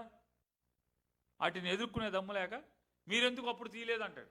ఎస్, మాకు తెలిసిన తిరుమల తిరుపతి దేవస్థానం యొక్క ప్రతిష్టని, బ్రాండింగ్ని, ఆ పవిత్రతని తప్పు రాజకీయాలు చేయడం అనే మేము అన్నీ మూసు కూర్చున్నాం. ఈ పాపాలు తెలిసినా కూడా సరే అయిపోయినాయి. దేవుడిని ఎందుకు బజార్లో అల్లరి చేయటం? దేవుడి విషయాలను ఎందుకో అయిపోయిందని వాళ్ళు మనం సరిదిద్దటానికి ఏముందో లేదు కదా. భక్తుల మనోభావాలను ఎందుకు దెబ్బతీయాలి? ఎందుకంటే ఎందుకు తెలియదంటే పయ్యావుల కేశవ్ గారు టీటీడీ పవిత్రతని నిలబెడదామనే మీ రికార్డులు, మీ పాతయి, మీ పాత్రలు తీయలేదనేది గుర్తుపెట్టుకోండి. వాళ్ళ అసెంబ్లీలో చంద్రబాబు నాయుడు గారు నిన్న మొన్న మాట్లాడుతున్నారు. ఏమని మాట్లాడతారు? ఉద్యోగాలు బోర్డు మీద చూసి చెప్తాడు. ఏమనంటే 6,28,327 6,28,327 ఉద్యోగాలు 20 మాసాల్లో ఇప్పటికే ఇచ్చేసాం. ఖచ్చితంగా 20 లక్షల ఉద్యోగాలు క్రాస్ అయిపోతాం మేము రాబోయే 3 ఏళ్లలోన, మిగతా రోజుల్లో అని చెప్తున్నారు ఆయన. ఎంత వీళ్ళ తమాషా చూడండి. ఫిబ్రవరి 13వ తారీఖున ప్రశ్నోత్తరాల్లో రాతపూర్వకమైన సమాధానం ఇచ్చారు. ఏమని? 20 మాసాల్లో 5,72,000 ఉద్యోగాలు ఇచ్చామని చెప్పని. 572 ఏమో అసెంబ్లీలో డిపార్ట్మెంట్ చెబుతుంది ఉద్యోగ కల్పన, మేము 5,72,000 ఉద్యోగాలు ఇచ్చామని చెప్పని. నారా చంద్రబాబు నాయుడు గారు పచ్చిగా ఏం చెప్తాడు? 6,28,327 అంటున్నాడు. నేను ఒకటే నారా చంద్రబాబు నాయుడు మిమ్మల్ని అడుగుతున్నా, మిమ్మల్ని గట్టిగా డిమాండ్ చేస్తున్నాను. మీరు ఎట్లా అయితే జగన్మోహన్ రెడ్డి గారు నోటిఫికేషన్ ఇచ్చి, జగన్మోహన్ రెడ్డి గారు పరీక్ష పెట్టి, జగన్మోహన్ రెడ్డి గారు పరుగుళ్ళు వంగుళ్ళు దూకుళ్ళు అన్నీ చేసేసి కోర్టు తీర్పు వల్ల, హైకోర్టు తీర్పు వల్ల దాన్ని రిజల్ట్ డిక్లేర్ చేయకుండా ఉన్నటువంటి పోలీస్ కానిస్టేబుల్స్ని మీరు ఆ నియామకం కోర్టు తీర్పు అనుకూలంగా వచ్చి ప్రభుత్వానికి అనుకూలంగా వచ్చిన తర్వాత మీరు రిక్రూట్ చేసి ఆర్డర్లు ఇచ్చారు కదా. ఆర్డర్లు ఇచ్చినప్పుడు ఏం చేశారు? మొత్తం మీరు ఎన్ని వేల మందిని అయితే పోలీస్ కానిస్టేబుల్స్కి ఆర్డర్ ఇస్తున్నారో అందరినీ ఒక దొడ్లోకి పిలిచి, మీరు పవన్ కళ్యాణ్ గారు, మీ అబ్బాయి గారు, హోమ్ మినిస్టర్ గారు, మీరందరూ కలిసి ఒక డ్రామా యాక్షన్ చేశారు కదా, ఒక షో ఆఫ్ చేశారు కదా. అలాగే టీచర్లకు కూడా డిఎస్సి నోటిఫికేషన్ జగన్ గారు ఇచ్చింది రద్దు చేసి మళ్ళీ ఇచ్చి, మళ్ళీ టెట్ చేసి, ఆల్రెడీ టెట్ అయిపోయింది దాన్ని మళ్ళీ టెట్ రద్దు చేసి, మళ్ళీ నోటిఫికేషన్ ఇచ్చి, మళ్ళీ టెట్ పెట్టి రిక్రూట్ చేసామన్నారు కదా. ఆ టీచర్లందరికీ అమరావతి దొడ్లోకి పిలిచి మొత్తం అందరికీ కూడా జనాలకు చూపించారు కదా. ఈ 6,28,327 మందిని 6,28,327 మందికి ఇచ్చామని చెప్తున్నారు కదా. వీళ్ళందరినీ విశాఖపట్నం సముద్రం ఒడ్డునో లేకపోతే దూరంగా ఎంత దూరం ఎందుకులంటే బందర్ సముద్రం ఒడ్డునో ఈ 6 లక్షల చిల్లర మందిని నుంచోబెట్టో ఫోటో దిగండి. దిగలేరా అంటున్నా. దొరకరా మనుషులు? లేదు, ఇవన్నీ వద్దండి, మీకు నాకు తెగువెందుకు. ఏ కంపెనీలో ఏ మనిషికి ఏ ఉద్యోగం, అదేంటి అటెండరా, గుమస్తానా, టెక్నికల్ పర్సనా, స్కిల్డ్ పర్సనా, వాచ్మెన్నా, సెక్యూరిటీ గార్డా, తుడిసే ఉద్యోగమా, ఏం ఉద్యోగం, అతని పేరేంటి, ఏ కంపెనీ, ఏ ఊర్లో ఉంది, ఓ లిస్ట్ ఒకటి 6 లక్షల చిల్లర ఆన్లైన్లో పడేయండి, ప్రపంచానికి పడేయండి, పేరు ఊరుతో సహా మొత్తం ఫోన్ నంబర్తో సహా పడేయండి. సత్తా ఉందా అని అడుగుతున్నాను. పడేసే సత్తా ఉందా మీకు అని అడుగుతున్నాను. వాడిది ఏ ఊరు, నేటివ్ ఆఫ్ ఎక్కడ, అతని పేరేంటి, అతనికి ఏం ఉద్యోగం ఇచ్చారు, ఏ ఊర్లో ఏ కంపెనీలో ఇచ్చారు, అతని ఫోన్ నెంబర్ ఏంటి, మొత్తం డేటా అప్లోడ్ చేయండి. లెక్కలు చెప్తున్నారుగా. 6,28,327 లెక్కెట్టి 27, మళ్ళీ 28, 26 కూడా కాదు, 30 కాదు, లేదా 300 కాదు. ఈ లిస్ట్ డేటా అయితే మా బందర సముద్రం ఒడ్డునో లేదా విశాఖపట్నం సముద్రం ఒడ్డునో చీరాల సముద్రం ఒడ్డునో ఎక్కడో అక్కడ ఈ 6,28,327 మందిని పోగేసో మీటింగ్ పెట్టండి. అది పెట్టేయగలరు మీరు. ఎందుకంటే మీరు ఏమైనా మాయ చేయటానికి మరి బురిడీ కొట్టించగలరు, ఏదోటి చేసేస్తారు, మామూలు జనాలను పోగేసుకొస్తారు.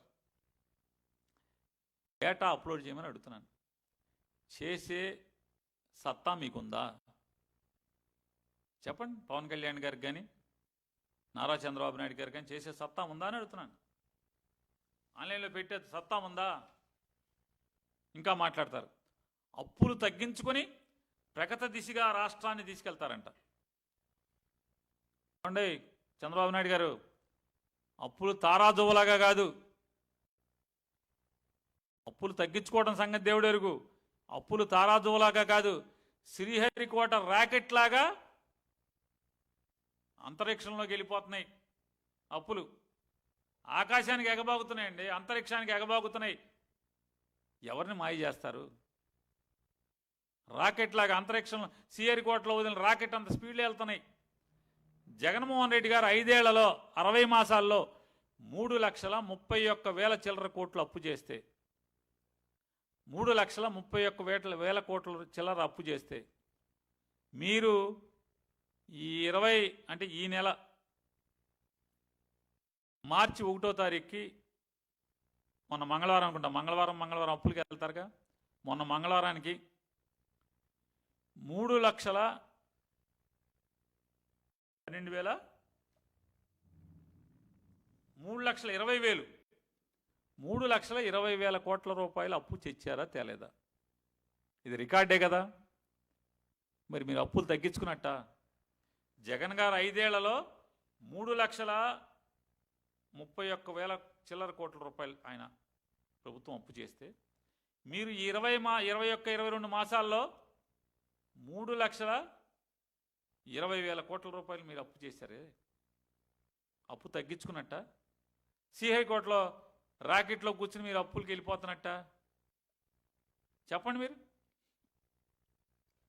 2024లో ఎంత చేశారు, 2025లో ఎంత చేశారు, 2026లో ఎంత చేశారు, అన్ని కార్పొరేషన్లు కలిపి ఎంత చేశారు, ప్రభుత్వం సరాసరి ఎంత చేసింది, మొత్తం కలిపి 330 కదా.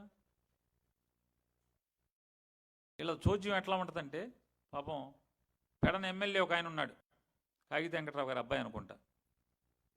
ఆయన లేచి ప్రశ్నోత్తరాల సమయంలో అంతా వైసీపీ లేదు అక్కడ, అంతా ఊకదంపుడు ఉపన్యాసమే కదా, కొట్టుడే కదా, ఎదురులేని కొట్టుడు కదా, ఎదురు చెప్పాడు ఎవడు లేడు. ఆయన అసెంబ్లీలో అడుగుతున్నాడు పాపం, ఏమని, మాందా తుఫాన్కి బాగా నా దగ్గర రైతులు నష్టపోయారు పెడ నియోజకవర్గంలో, ఆ నష్టపోయిన రైతులకి ఇంతవరకు మనం నయా పైసా వేయలేదండి, వేయండి అని ప్రభుత్వాన్ని అడుగుతున్నాడు.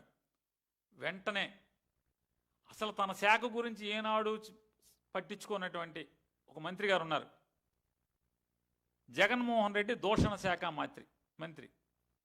ఆ దూషణ శాఖ, జగన్మోహన్ రెడ్డి గారి దూషణ శాఖ మాత్రులు ఉన్నారు కదా, వారు లేచి వారి వీరంగం వారు ఏమంటారు, 48 గంటల పాటు మాందా తుఫానికి నారా చంద్రబాబు నాయుడు గారు, నారా లోకేష్ నాయుడు గారు, నేను, అధికారులందరం 48 గంటల పాటు నిద్రాహారాలు మాని, కంటి మీద కునుకు లేకుండా, నోట్లోకి ఆహారం తీసుకోకుండా ఏఐ టెక్నాలజీ మొత్తాన్ని వాడి ఆ తుఫాన్ని బాగా బలహీనపరిచి రైతులకి నష్టం జరగకుండా చూశారంట. చూడండి ఆవిడ సమాధానం అసెంబ్లీలో. అధికార పార్టీ సభ్యుడేమో పంట పోయిందా బాబు, నాకు మా వాళ్ళకి డబ్బులు ఏంటి అని అతను అడుగుతాడు. ఎందుకు అడుగుతారు? ఏ శాసనసభ్యుడైనా అసెంబ్లీలో నన్ను నిలదీస్తే సిగ్గేసి అన్న ఇస్తారేమో అని చెప్పని. చూడండి, సిగ్గు ఎగ్గు లేకుండా ప్రభుత్వం తరపున ఒక మంత్రి గారు ఏం మాట్లాడుతున్నారు. పొరపాటును కూడా ఇస్తాము, ఇవ్వము, లేదా నష్టం లేదు అని కూడా ఎక్కడ వారు చెప్పట్లా. మంత్రి గారు వారు ఏం చెప్తారు, ఏఐ టెక్నాలజీ వాడి తుఫాను మొత్తాన్ని బలహీనపరిచేశారంట 48 గంటలు వీళ్ళు ముగ్గురు కూర్చుని. ఏంటి అసలు ఈ చోద్యపు మాటలేంటి, ఈ పిట్టల ద్వారా మాటలేంటి అంటే కనీసం వాళ్ళ పార్టీ ఎమ్మెల్యేలకు కూడా సమాధానం చెప్పలేనటువంటి ప్రభుత్వం ఈ దిక్కుమాలిన ప్రభుత్వం అనేది మనకి అసెంబ్లీ వాళ్ళు నిరూపించింది. నేను అడుగుతున్నాను ఒకటే, నారా చంద్రబాబు నాయుడు గారు, మీ మంత్రి గారు చెప్తున్నారు కదా, మా నారా చంద్రబాబు నాయుడు గారు ఈరుడు సూర్యుడు పోటుగాడు అని చెప్పని ఏఐ టెక్నాలజీని వాడి తుఫాను కూడా తగ్గించేస్తున్నారని చెప్తున్నారు కదా. తుఫాను తీవ్రతను కూడా తగ్గించామని చెప్పి. మరి అంత మీరు పోటుగాళ్ళే అయితే నిన్నగాక మన జరిగిన అసెంబ్లీలో, ఇవాళ దాకా జరిగిన అసెంబ్లీలో మైకులు పనిచేయక అసెంబ్లీని వాయిదా వేసుకునే కర్మ ఎవరికి పట్టింది? ఇంతవరకు ఆంధ్రప్రదేశ్ రాష్ట్ర చరిత్రలో కలిసి ఉండగా కానీ విడిపోయాక కానీ మైకులు పనిచేయక అసెంబ్లీ వాయిదా పడినది ఎక్కడన్నా ఉందా? మంత్రి గారు, తుఫాను తర్వాత బలహీన పరిస్థితి కానీ ముందు మైకుల సంగతి చూసుకోండి. అసెంబ్లీ నడపడం చేత కాదు, ఇక్కడ ఎలక్ట్రానిక్ టెక్నాలజీని వాడి, వైర్లు వాడి, లేకపోతే దాని మన పేరేంటి మైకులకు సంబంధించినటువంటి కంపోజర్లు వాడు, ఇంకోటి వాడు, అవి వాడటం చేత కాదు టెక్నాలజీ, మీకు అవి పనిచేయటం చేత కాదు. తుఫాన్ని తగ్గించేస్తారు మీరు. ఇక మేము జనాలు నమ్మాలి.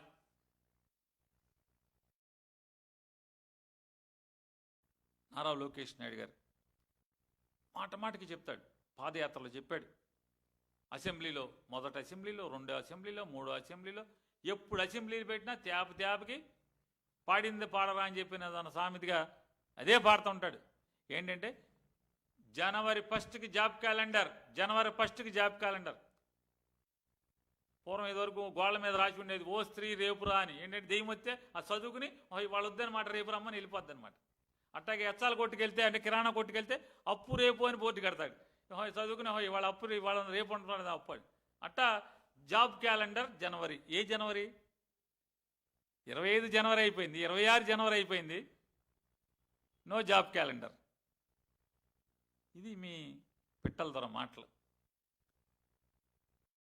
ఒక మంత్రి గారు మాట్లాడతాడు అసెంబ్లీ సాక్షిగా. ఏమని మాట్లాడతారు వారు? పేదలకు ఇంటి స్థలం ఇచ్చి జగన్మోహన్ రెడ్డి గారి ప్రభుత్వం 7,000 కోట్ల కుంభకోణంలో ఇరుక్కుపోయింది. నేను అడుగుతున్నా, 7,000 కోట్లే 7,000 కోట్లు. నేను అడుగుతున్నాను, 24 నెలలు అయింది కదా, ఒక్క కోటు కూడా పట్టుకోలేకపోయారా? 7,000 కోట్లు సమర్థత లేదా అని అడుగుతున్నాను. నారా చంద్రబాబు నాయుడు గారు ఫస్ట్గా ఈ పెనంలూరులో ఆ దినేష్ కుమార్ కాకుండా ఎవరైనా సిట్టింగ్ జడ్జితో ఒక విచారణ చేయించు. ఎన్ని కోట్లు దొరుకుతాయో దొరకవో అర్థమవుతుంది. కోట్లు ఏమన్నా గిరిగితే అక్కడ దొరకాలి మీకు. చేయించుకోండి, చాలా కోట్లు దొరుకుతాయి, చేయించుకుంటారా? చావలేదు, సొల్లు మాటలు, అసత్యపు మాటలు, విషం చెమ్మటం, 2 ఏళ్ళైంది. పేదవాళ్ళకి స్థలాలు ఇస్తే ధర్మంగా నిజాయితీగా చేస్తే కుంభకోణం జరిగిందంటారు. ఏ కుంభకోణాన్ని పట్టుకోలేకపోతున్నారా? చేత కాదా మీకు? చావలేదా? మాట మాటకి నారా లోకేష్ నాయుడు గారు తండ్రి కొడుకులు అందరూ బాబాయి గొడ్డలి, బాబాయి గొడ్డలి, బాబాయిని చంపి మా చేతిలో గొడ్డలు పెట్టాడు అంటాడు లోకేష్ గారు.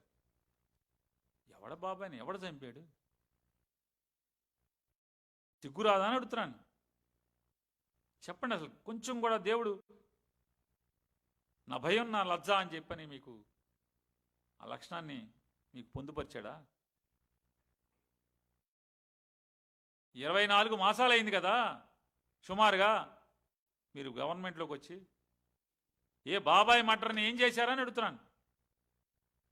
జగన్ గారిని ఎత్తి లోపల ఎందుకు వెళ్ళిపోతున్నారు? బాబాయ్ మటర్లో సిగ్గు లేకుండా ఇంకా మాట మాటకి బాబాయ్ గొడ్డలి, బాబాయ్ బాబాయిని చంపాడు జగనం. సిగ్గు శరం దేవుడు పెట్టలేదని అడుగుతున్నాను. తప్పు కదా ఇది? ఇంత నీచంగా హీనంగా మాట్లాడటం. మరి మీరేం చేస్తున్నారంటే అడుగుతున్నాను. అసెంబ్లీ సాక్షాత్తుగా అసెంబ్లీలో మాట్లాడతారు నారా లోకేష్ గారు. ఏం పీకారు మీరు 19 నుంచి 24 దాకా? 24లో ఏం పీకారు మీరు బాబాయ్ దాంట్లో అని చెప్పి బాబాయ్ చనిపోవడంలో, బాబాయ్ చావులో ఏం పీకారు మీరు? అదే మాట నేను మిమ్మల్ని ప్రశ్నిస్తున్నా. ఇంకా సిగ్గుపడకుండా మాట మాటకి ఇంకా 2 ఏళ్ళైనా కూడా బాబాయ్ గొడ్డలి, బాబాయిని చంపాడు జగనం. ఏమైందన్న? ప్రభుత్వం లేదా మీ దగ్గర? మీ నాన్నగారు చెప్తారుగా, నా దగ్గర పోలీస్ ఉంది, నాకు పోలీస్ స్టేషన్ ఉంది, నాకు ఇంటెలిజెన్స్ ఉంది, నాకు సిఐడి ఉంది, నాకు సిట్ ఉంది. ఏ సిట్లు ఏమైనాయి? ఏం లేవా? Sit stand. అది పాపం మాటలు కట్టి పెట్టండి, తప్పుడు మాటలు కట్టి పెట్టమని చెప్పని మీకు హితవు చెప్తూ, అలాగే జగన్మోహన్ రెడ్డి గారి హయాంలో అసలు ఇల్లు కట్టలేదు, ఇళ్ల నిర్మాణంలో అవినీతి జరిగిపోయింది అంటారు. రేపు ఉగాదికి 3 లక్షల ఇళ్ళు ఓపెన్ చేస్తామని అసెంబ్లీ చెబుతున్నారు. ఒక్క శాంక్షన్ మీరు ఇవ్వాల. ఈ 24 మాసాల్లో కొత్త ఇంటికి ఒక్కటంటే ఒక్క ఇంటికి కూడా మీరు శాంక్షన్ ఇవ్వాల. ఒక్క ఇంటికి కూడా ఇవ్వాల. మరి ఎక్కడి నుంచి వచ్చినాయి 3 లక్షల ఇళ్ళు? ఎక్కడి నుంచి వచ్చినాయని అడుగుతున్నాను. జగన్మోహన్ రెడ్డి గారు కట్టకపోతే మీరు కావాలని పునాదుల మీద లేకపోతే స్లాబ్ లెవెల్లో లింటల్ లెవెల్లో ఉన్నటువంటి వాటిని బిల్లులు ఆపి 2 ఏళ్ల తర్వాత ఇప్పుడు బిల్లులు ఇచ్చి ఆ బిల్లులన్నీ తొక్కిపెట్టి ఇప్పుడు బిల్లులు ఇచ్చి ఉగాదికి గృహప్రవేశాలని చెప్తున్నారు. ఇట్లాంటి మోసపు పనులు, దగా పనులు, టూత్ పాలిష్ పనులు చేసుకోండి. కానీ అసెంబ్లీలో పెద్ద డబ్బాలు కొట్టుకోవడం ఎందుకు? దీని గురించి అని అడుగుతున్నాను నేను. ఇంకా మన రాష్ట్రానికి చాలామంది ఎంపీలు ఉన్నారు. పవన్ కళ్యాణ్ గారు చెప్తుంటారు ఎప్పుడు, ఆంధ్రప్రదేశ్ రాష్ట్ర ఎంపీలారా ఉళ్ళంతా బ్లేడ్ ఎట్టి కోసుకుని కారం పూసుకోండి అని చెప్తాడు ఎప్పుడు. ఈయనకు ఒక 2 ఎంపీలు ఉన్నారు, తెలుగుదేశానికి చాలా మంది ఎంపీలు ఉన్నారు, భారతీయ జనతా పార్టీ కూడా ఎంపీలు ఉన్నారు. మీరే పరాపరా బ్లేడ్ ఎట్టి కోసేసి కారం పూసేయచ్చు కదా? లేదా కారం హెరిటేజ్లో దొరుకుద్ది, మీ హెరిటేజ్లో కారం కూడా. సాక్షాత్తు అసెంబ్లీ సాక్షిగా తెలుగుదేశం పార్టీ శాసనసభ్యుడు, అరే బెజవాడ ఎయిర్పోర్ట్ సర్వనాశనం అయిపోతుందయ్యా, బూత్ బంగ్లా అయిపోతుందయ్యా, విమానాలన్నీ రద్దు అయిపోతున్నాయ్యా, దేశానికి పౌర విమానయాన శాఖ మంత్రి ఈ ఆంధ్ర రాష్ట్రం ఉడయా, మన పార్టీ ఉడయా, అయినా కూడా మనకి కర్మయా, ఆంధ్రప్రదేశ్ రాష్ట్ర రాజధానికి విమానాలన్నీ కూడా అరకొరగా విమానాలయా అని చెప్పని ఘోష వినిపించాడు. వినపడలేదా అని అడుగుతున్నా. ఇక ఆయన ఆ విమానయాన శాఖ మార్చులు, ఆయన ప్రజాసేవకుడు కాదు, కార్పొరేట్ వ్యాపారస్తుల సేవకుడు అతను, కార్పొరేట్ల సేవకుడు అతను. ఎందుకు కార్పొరేట్ సేవకులు అంటున్నానంటే, ఆయన రాష్ట్రంలో జరగాల్సినటువంటి నిర్మాణం పెద్దగా జరగాల్సినటువంటి విమానాశ్రయం ఎక్కడ వేసిన గొంగలు ఎక్కడ ఉంటుంది. రోజు బెజవాడు దిగుతాడు, కళ్ళ ముందు కనపడుతుంది, ఎక్కడ వేసిన గొంగలు ఎక్కడే ఉంటుంది. కానీ దాని గురించి మాత్రం పట్టించుకోడు. వైజాగ్ జిఎంఆర్ ఎయిర్పోర్ట్ ఉంది, అది జగన్మోహన్ రెడ్డి గారు మొత్తం దాని ల్యాండ్ ఎక్విజిషన్ కానీ దానికి కావాల్సిన అనుమతులు కానీ పర్మిషన్లు కానీ జగన్మోహన్ రెడ్డి గారు తీసుకొచ్చాడు. జిఎంఆర్ గారేమో అప్పు తెచ్చి వ్యాపారం కోసం లోన్ తెచ్చి విమానాశ్రయం కడుతున్నాడు. ఆయన తీసుకునే ప్రతి రూపాయికి తీసుకున్న వెంటనే వడ్డీ గిరగిర తిరుగుతూ ఉంటుంది, వడ్డీ పరిగెడుతూ ఉంటుంది జిఎంఆర్ గారిది. మరి జిఎంఆర్ గారు వ్యాపారస్తుడు కదా, వ్యాపారం కోసం కదా, కార్పొరేట్ కదా, అతను పరిగెడతా కడతాడు. అక్కడికి వెళ్ళి ఫోటోలు దిగి నేనే వైజాగ్ ఎయిర్పోర్ట్ కట్టిస్తానంటాడు. వైజాగ్ భోగాపురం ఎయిర్పోర్ట్ మీకేం సంబంధం? ఏమన్నా పెట్టుబడి మీరు పెట్టాడా? గవర్నమెంట్ నుంచి శాంక్షన్ తెచ్చావా? టెండర్లు పిలిపించావా? కొన్ని అనుమతులు ఏమైనా తెచ్చావా? ఏమి లేవు కదా. జిఎంఆర్ గారికి తొందరగా విమానాశ్రయం పూర్తి చేయకపోతే ఆయన నిద్రపోతాడు, రామ్మోహన్ నాయుడు నిద్రపోతాడు, కానీ బ్యాంకుల్లో వడ్డీ నిద్రపోదండి. అందుకని ఆయన పరిగెడతా కడతాడు, తొందరగా ఓపెన్ చేస్తాడు. మీకేమైంది? మీ ప్రభుత్వంతో నిర్మాణం చేయబడినటువంటి గన్నవరం విమానాశ్రయం ఏమైంది అని అడుగుతున్నా. మీరంతా కూడా ఇండిగో సేవలో ఉంటారు, కార్పొరేట్ సేవల్లో ఉంటారు. బేగంపేట ఎయిర్పోర్టు కేవలం విఐపీలకి, అంటే పదవిలో ఉన్నటువంటి ముఖ్యమంత్రులకి లేదా కేంద్ర మంత్రులకి మాత్రమే ల్యాండింగ్ సౌకర్యం నిర్దేశించినటువంటి బేగంపేట విమానాశ్రయంలోకి మాత్రం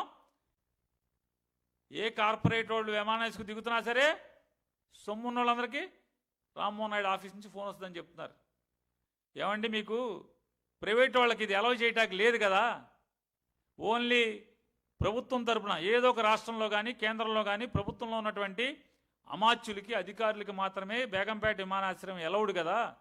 రాతపూర్వకమైనటువంటి ఆదేశాలు ఉన్నాయి కదా.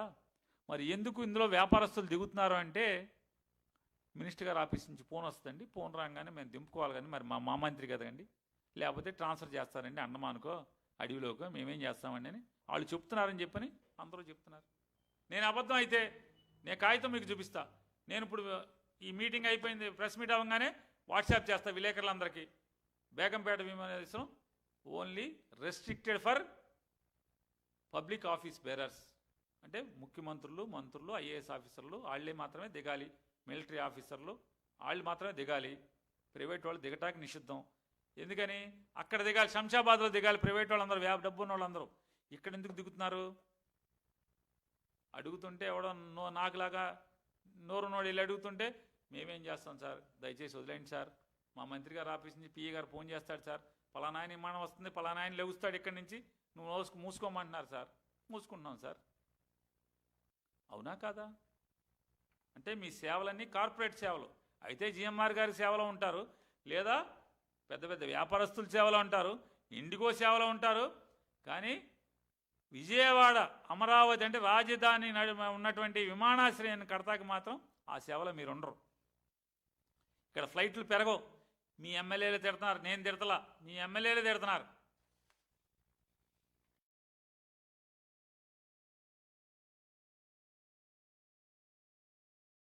అవునండి, నిజమే. ఆయన వేస్ట్ అని చెప్పాను వాళ్ళ ఎమ్మెల్యే అంటున్నాడు అసెంబ్లీలో. స్పీకర్ గారేమో కూకో నువ్వు కూకో అంటున్నాడు. ఎందుకు కూకో? బండారు బయట వెళ్ళిపోతుందని చెప్పని. ఇంకొక మంత్రి గారు మాట్లాడతాడు అసెంబ్లీ సాక్షిగా, చూడండి వీళ్ళ బరి తెగింపు. జగన్ క్రైస్తవుడా కాదా బరి తెగించి మాట్లాడుతున్నాడు. నేను మైకులో మాట్లాడింది వింటాడు కదా, విని చెప్పమని జగన్ నుంచి ప్రెస్ మీట్ పెట్టి. జగన్ అంట ప్రెస్ మీట్ పెట్టి ఆయన చెప్తాడు, జగన్మోహన్ రెడ్డి గారు నా మైక్లో నేను మాట్లాడింది అరవేల భయంకరంగా మాట్లాడాను, చించుకు మాట్లాడాను, నేను పెద్ద పోటుగాడిని, నేను మాట్లాడింది జగన్మోహన్ రెడ్డి వింటాడు కదా, ఇని చెప్పాలి కదా, నేను క్రైస్తవుని అయితే క్రైస్తవుని, నేను క్రైస్తవుని కాదంటే కాదు అని చెప్పాలి కదా అని బరిదెగించి మాట్లాడుతున్నాడు అసెంబ్లీలో. ప్రమాణం చేసేప్పుడు ఏమని ప్రమాణం చేస్తారు? ఏమని ప్రమాణం చేస్తారు? రాగద్వేషాలకు అతీతంగా కులం చూడడం, మతం చూడకుండా చేస్తాం, రాగద్వేషాలకు అతీతంగా పనిచేస్తామని చెప్పని దేవుడి మీద ప్రమాణం చేస్తారు. వీళ్ళు చూడండి, వీళ్ళ భక్తి, వీళ్ళు హిందువులు, దేవుడి మీద ప్రమాణం చేసిన వాళ్ళు వీళ్ళు భాష, వీళ్ళ వేషాలు. నేను ఒకటే అడుగుతున్నా, జగన్మోహన్ రెడ్డి గారు మీ అందరికంటే కూడా మీ తెలుగుదేశం పార్టీ లేదా పవన్ కళ్యాణ్ గారు కానీ భారతీయ జనతా పార్టీ వాళ్ళు కానీ మీ అందరికంటే కూడా హిందూ ధర్మాన్ని తూచా తప్పకుండా ఆచరించేటువంటి వాడు జగన్మోహన్ రెడ్డి గారు. పరమతాలని గౌరవిస్తాడు. చంద్రబాబు నాయుడు గారిది ఏ మతం అండి? నేను అసెంబ్లీలో పెద్ద పెద్ద రంకులేసిన మంత్రిని నేను ప్రశ్నిస్తున్నాను. ఇంకెవరైతే మాట్లాడారో నారా చంద్రబాబు నాయుడు గారిని కూడా ప్రశ్నిస్తున్నా. చంద్రబాబు నాయుడు గారు మీదే మతం? మీరు నిజంగా నిజాయితీగా హిందూ ధర్మాన్ని ఆచరించే వాళ్ళు అయితే కనుక చెప్పండి. హిందూ ధర్మాన్ని ఆచరించే వాళ్ళైతే కనుక హిందూ ఆలయాల్ని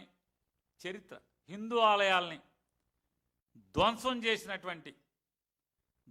చేసినటువంటి మహమ్మద్ గజనీ, గోరి, ఔరంగజేబు తర్వాత మీ ఏలుబడిలోనే ఎక్కువ గుళ్ళు ధ్వంసమైనయా అవలేదా?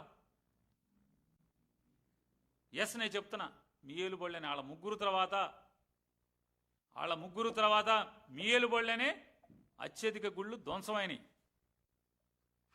హిందూ ధర్మాన్ని పాటించేవాడు అయితే ఇలా ఎందుకు కూలదోశామని అడుగుతున్నాను.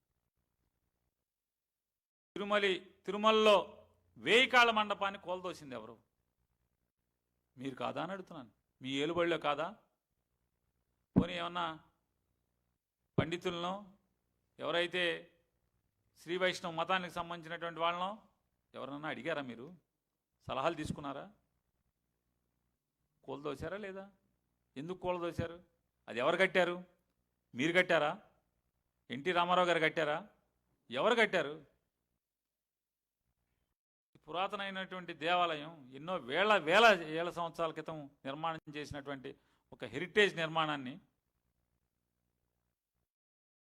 మీరెట్టా కూలదోసే అధికారం మీకు ఎక్కడిది?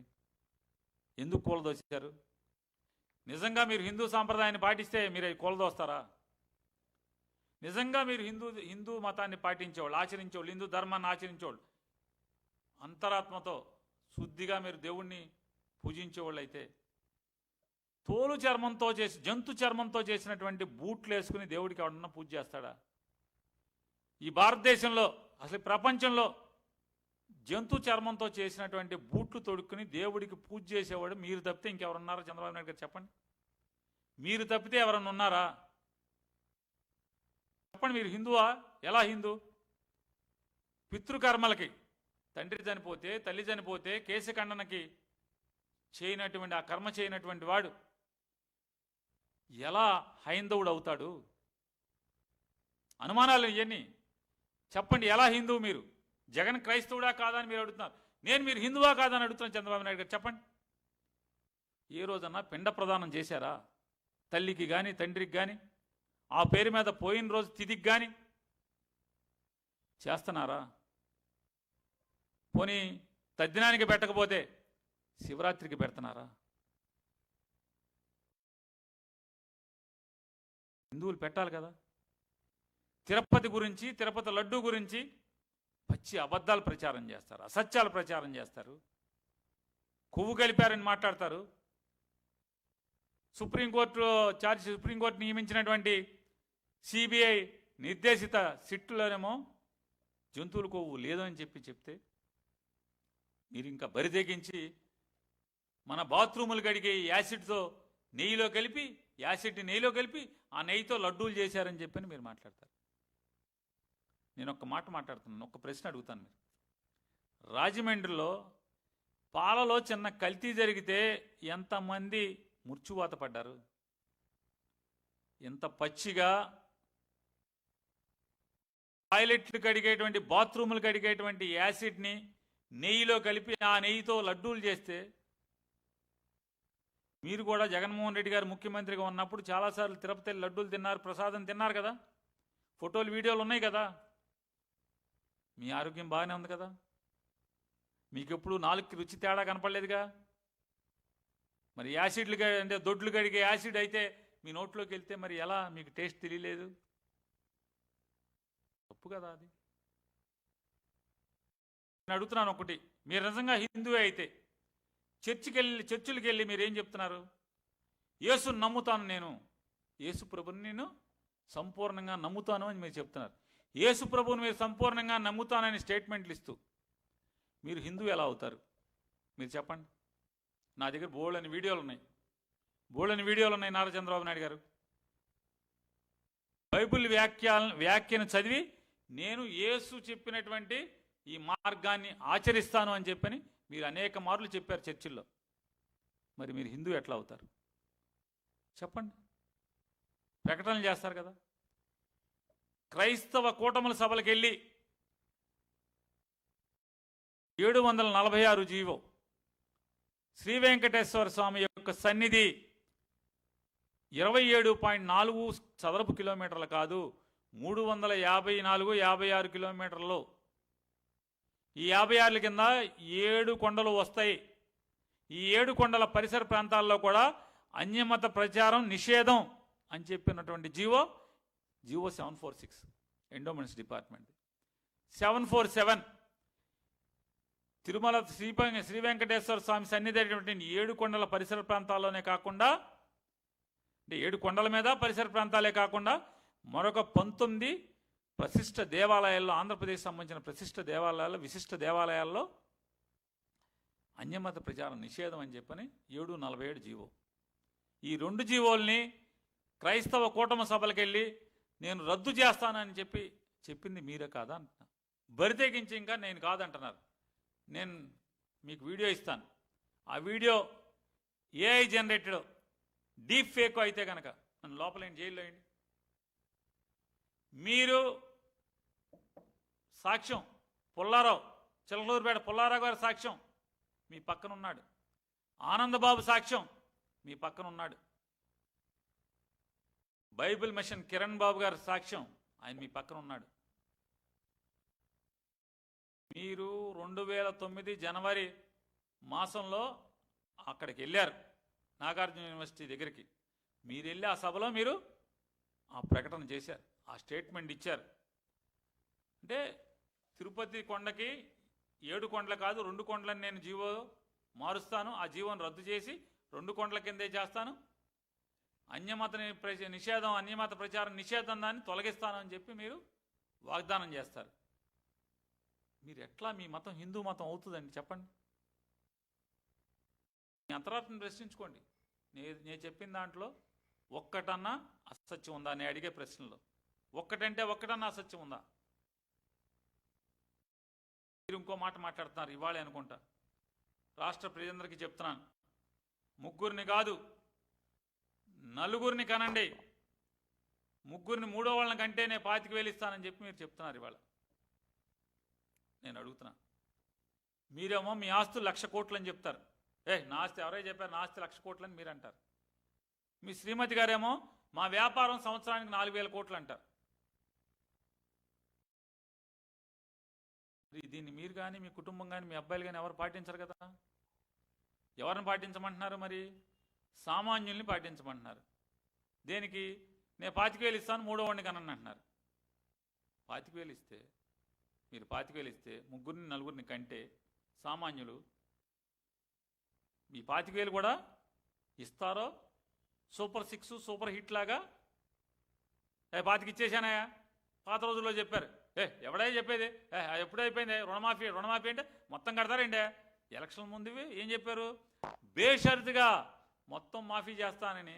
ఎలక్షన్ అయిపోయాక ఏం చెప్పి ముఖ్యమంత్రి అయ్యాక ఢిల్లీకి వెళ్ళి చెప్తున్నారు. విలేకరు, పాప అమ్మాయికి విలేకరు అడుగుతున్నాడు. ఈనాడు అతనే అప్పుడు ఢిల్లీలో ఈనాడు విలేకరే, సార్ మరి ఇంకా అది మీరు ఇంకా మొత్తం వేయలేదు కదా సార్, ఇప్పుడు 1,00,000 ఎంతో వేసారు కదా సార్. ఎవడు చెప్పాడు? మైండ్ సెట్ మార్చుకోండి. ఎవడు చెప్పాడు? ఇంకా రుణమాఫీ ఎప్పుడూ అయిపోయింది రుణమాఫీ. ఇప్పుడు ఏం చెప్తున్నారు? Super 6 super hit. రేపు 25,000 కూడా అదే కదా, పట్టే కదా. మీ పిల్లల కంటే నేను డబ్బులు ఇవ్వటం ఏంటా అని అనరా? అనరాంటాకి ఏమైనా గ్యారెంటీ ఉందా? లేదు కదా.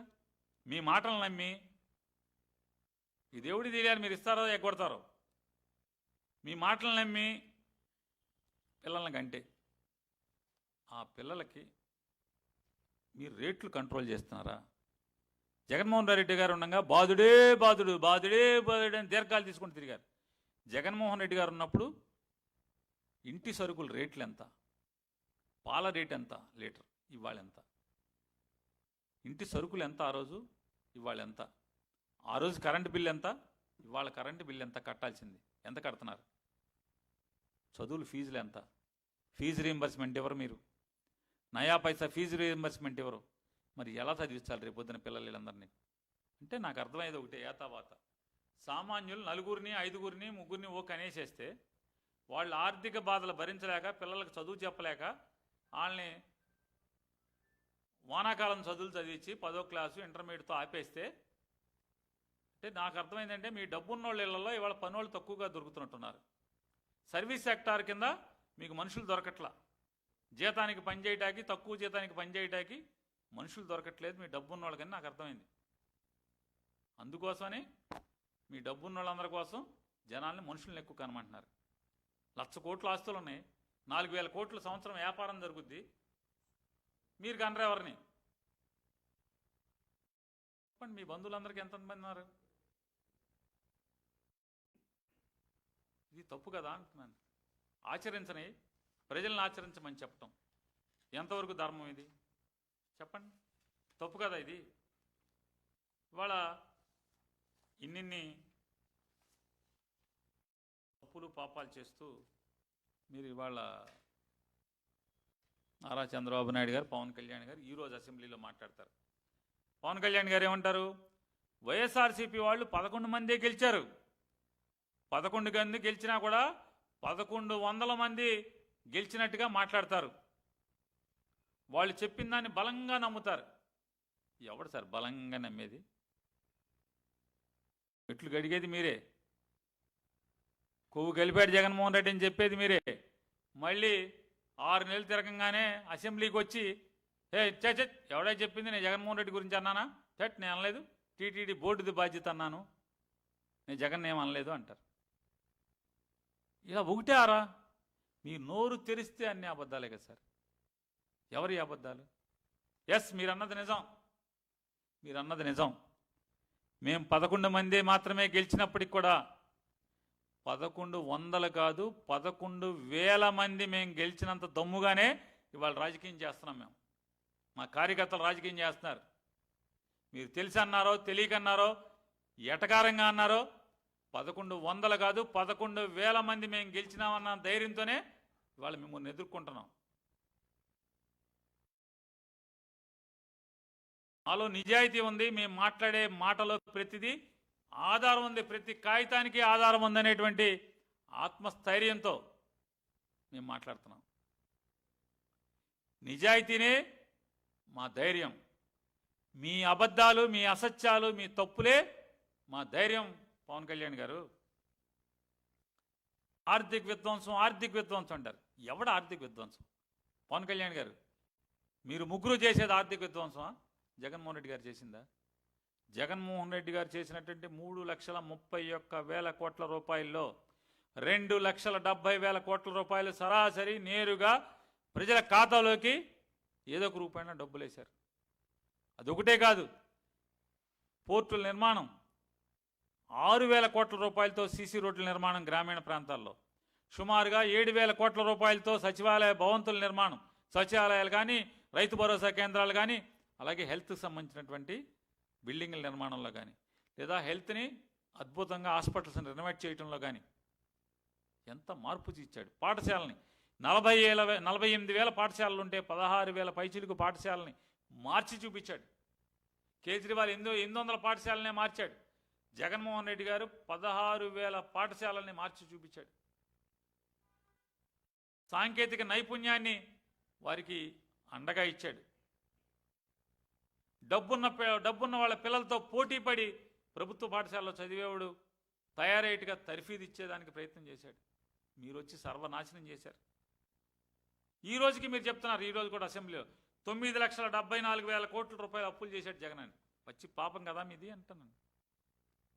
ఆంధ్రప్రదేశ్ రాష్ట్రం ఏర్పడిన దగ్గర నుంచి ఈ రోజు దాకా కూడా, అంటే జగన్మోహన్ రెడ్డి గారు దిగేదాకా కూడా 7 లక్షల చిల్లర కోట్లు, మొత్తం రాష్ట్రం అప్పు అంతా కలిపి 7 లక్షల చిల్లర కోట్లని మీ పయ్యావుల కేశవ్ గారు మొదటి బడ్జెట్లో చెప్పాడు ఆయన. మీరు ఇవాళ జగన్ ఒక్కడే 5 ఏళ్లలో 9,74,000 కోట్ల రూపాయలు అప్పు చేశాడని పవన్ కళ్యాణ్ గారు అసెంబ్లీలో మాట్లాడుతున్నాడు. తప్పు కదా సార్ ఇదంతా? చంద్రబాబు నాయుడు గారు ఆధ్వర్యంలో అంట 11.75% గ్రోత్ రేట్ వచ్చిందని చెప్పని నిర్లజ్జగా మాట్లాడుతున్నాడు పవన్ కళ్యాణ్ గారు. మరి 11.75% అంత గ్రోత్ రేట్ ఉంటే ఇన్ని అప్పులు ఎందుకండి? అప్పులు ఎందుకని అడుగుతున్నా. ఇప్పటికే మీరు 3,20,000 కోట్ల అప్పులు తెచ్చారు. జగన్ గారు 5 ఏళ్లు పాలించి 3,31,000 కోట్లు తెస్తే ఇవాళ మీరు ఒక్క ఈ 22 మాసాల్లో 3,20,000 కోట్ల రూపాయలు అప్పు తెచ్చారు. ఎవరిది విధ్వంసం? మీదా మాదా? ఆర్థిక విధ్వంసం ఎవరిదండి? ఎందుకు అప్పులు చేస్తున్నారు కూడా ఎవరికి చెప్పరు. చంద్రబాబు నాయుడు గారు మాట్లాడతారు అదే మాట మళ్ళీ. అంటే ఇద్దరు ఒక కాగితం మీద రాసుకొచ్చినట్టున్నారు. 9,74,000 కోట్ల అప్పులు భారం, సంక్షోభం నడిపిస్తున్నాం అని. ఏం నడిపించారు? అప్పుల్లోకి నడిపిస్తున్నారు మీరు ఈ రాష్ట్రాన్ని. చంద్రబాబు నాయుడు గారు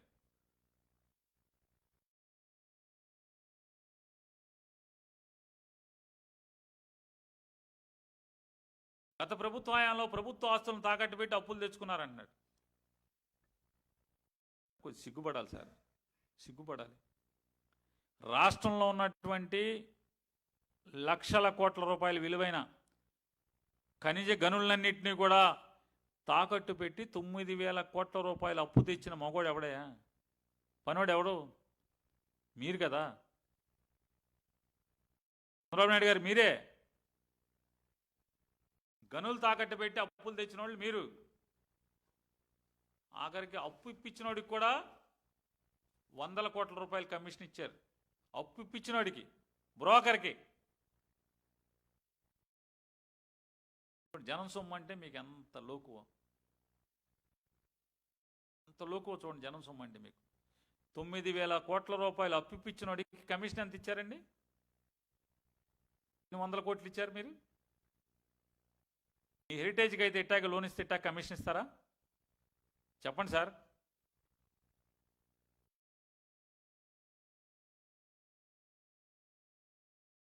ఇక్కడ మాట్లాడతాడు ఏమని ఇవాళ అసెంబ్లీలో.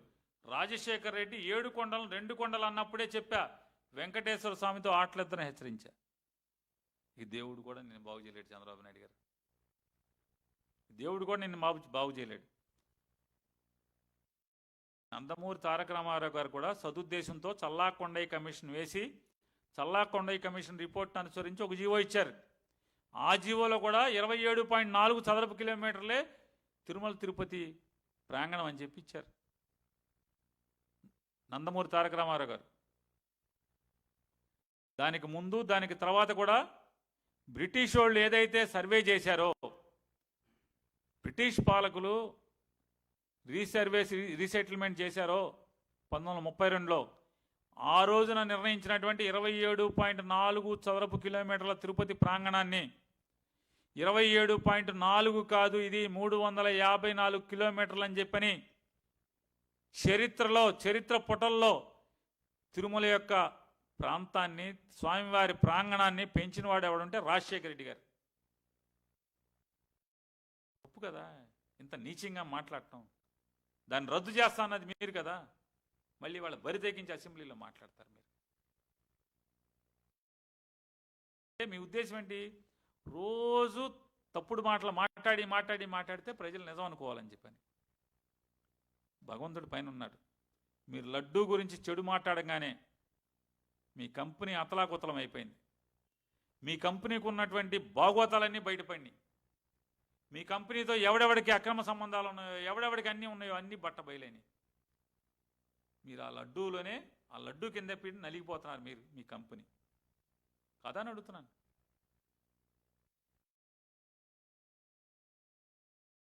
ఈ పాపాలన్నీ బయటకు వచ్చినాయి దాంట్లోనే కదా. రండి, ఇవాళ ఇంకా పాపాలు మాట్లాడతారు. నిజంగా మీ పాప మాటలకే ఆ జీవోలు, దాదాపుగా 2009లో మీరు మాట్లాడిన వీడియో బయటకు వచ్చింది. నేను చెప్తున్నా, మా నాయకుడికి ఆ వీడియో తెచ్చి నేనే ఇచ్చా. ఆ వీడియో మీకు కూడా పంపిస్తా. అది ఫేక్ అయితే, డీప్ ఫేక్ అయితే, ఏఐ అయితే దాన్ని నా మీద కేసు కట్టి లోపలే నువ్వు. చంద్రబాబు నాయుడు గారు, మీరు మాట్లాడినటువంటి తిరుపతి 7 కొండల ప్రాంతాన్ని తగ్గించి 27.4 కిలోమీటర్ల కింద చేస్తాను, జూవో 746 రద్దు చేస్తానని చెప్పి మీరు మాట్లాడారు. తిరుమల తిరుపతి ప్రాంగణంతో పాటుగా మరొక 19 ఆలయాల్లో అన్యమత ప్రచార నిషేధాన్ని ఎత్తేస్తానని చెప్పి మీరు మాట్లాడారు. ఈ 2 ఆడియో వీడియో, మీరు హెలికాప్టర్లో దిగింది, హెలికాప్టర్లో మీరు మిమ్మల్ని రిసీవ్ చేసుకున్నది, మీరు బైబిల్ మిషన్లోకి లోపలికి వెళ్ళి డయాస్ మీద కూర్చుని మాట్లాడింది, మీరు వచ్చిన ముందు రోజో మీరు వచ్చిన వెనకటి రోజో చిరంజీవి గారు కూడా అదే డయాస్ మీదకి వెళ్ళాడు, అదే అక్కడే మీటింగ్లో పాల్గొన్నాడు, బైబిల్ మిషన్ మీటింగ్లో. ఇది సాక్ష్యం, ఇది యథార్థం. నేను ఆ వీడియో మీకు ఇస్తాను, చేయండి. అబద్ధం అంటున్నారు కదా, మీ ఇష్టం వచ్చిన చర్య తీసుకోండి, నేను రెడీ. బైబిల్ మిషన్ కిరణ్ గారు కూడా ఉన్నారు కదా, ఆయన బైబిల్ మిషన్ కిరణ్ బాబు గారు ఉన్నాడు. ఆ దాంట్లో మత పెద్దలు ఎవరైనా ఉన్నారో లేదో తెలియదు. మీ పుల్లారావు గారు ఉన్నాడు, నక్క ఆనందబాబు ఉన్నాడు ఆ వీడియోలో మీతో పాటు, ఇంకా చాలామంది ఉన్నారు. మీరు మాట్లాడి ఇవాళ జగన్ గారి తండ్రి గారి గురించి, రాజశేఖర రెడ్డి గారి గురించి మాట్లాడతారు. అంటే సావాసంగా తిరిగావే కానీ కొన్నాళ్ళు, తప్పు కదా ఇది. ఒక స్నేహితుడి గురించి, పాత స్నేహితుడి గురించి ఇంత అసహ్యంగా, ఇంత నిర్లజ్జగా మాట్లాడటం అనేది ఏమంటారు? లడ్డూ కల్తీ జరిగితే క్షమాపణ చెప్పరా అని చంద్రబాబు నాయుడు గారు వాళ్ళ అసెంబ్లీలో మాట్లాడుతున్నాడు. లడ్డూ కల్తీ జరిగితే జగన్మోహన్ రెడ్డి గారు క్షమాపణ చెప్పాలంట. లడ్డూ కల్తీ జరిగింది ఎప్పుడండి చంద్రబాబు నాయుడు గారు? 2024 జూలై మాసంలో, జూన్ మాసంలో శాంపిల్స్ తీశారు. జూన్ 23నే ఎప్పుడో. అప్పుడు ఎవరు ముఖ్యమంత్రి? మీరు 12వ తారీఖు ముఖ్యమంత్రిగా ప్రమాణ స్వీకారం చేస్తారు. 15వ తారీఖు ఈవో శ్యామలరావునేమో అపాయింట్ చేస్తారు. శ్యామలరావు గారు ఎక్కంగానే ప్రసాదంలో ఏదో అన్ని తేడాలని కలుపుతానని చెప్తా, అన్ని బాగు చేస్తా, ప్రక్షాళన చేస్తానంటాడు. 23వ తారీఖునేమో శాంపిల్స్ తీస్తారు.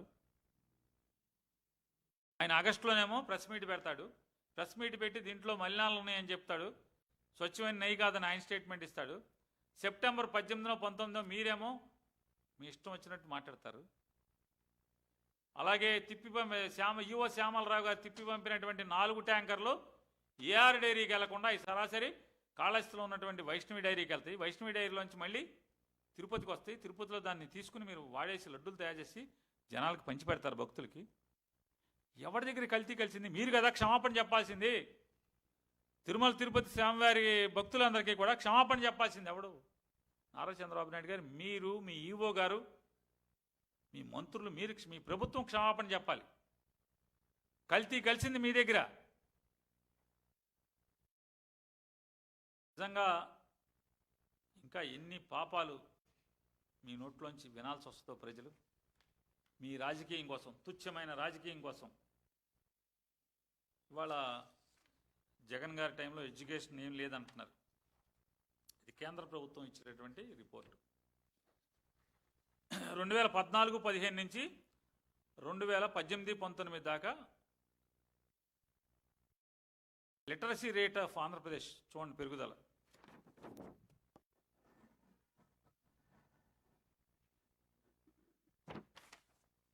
%1.69.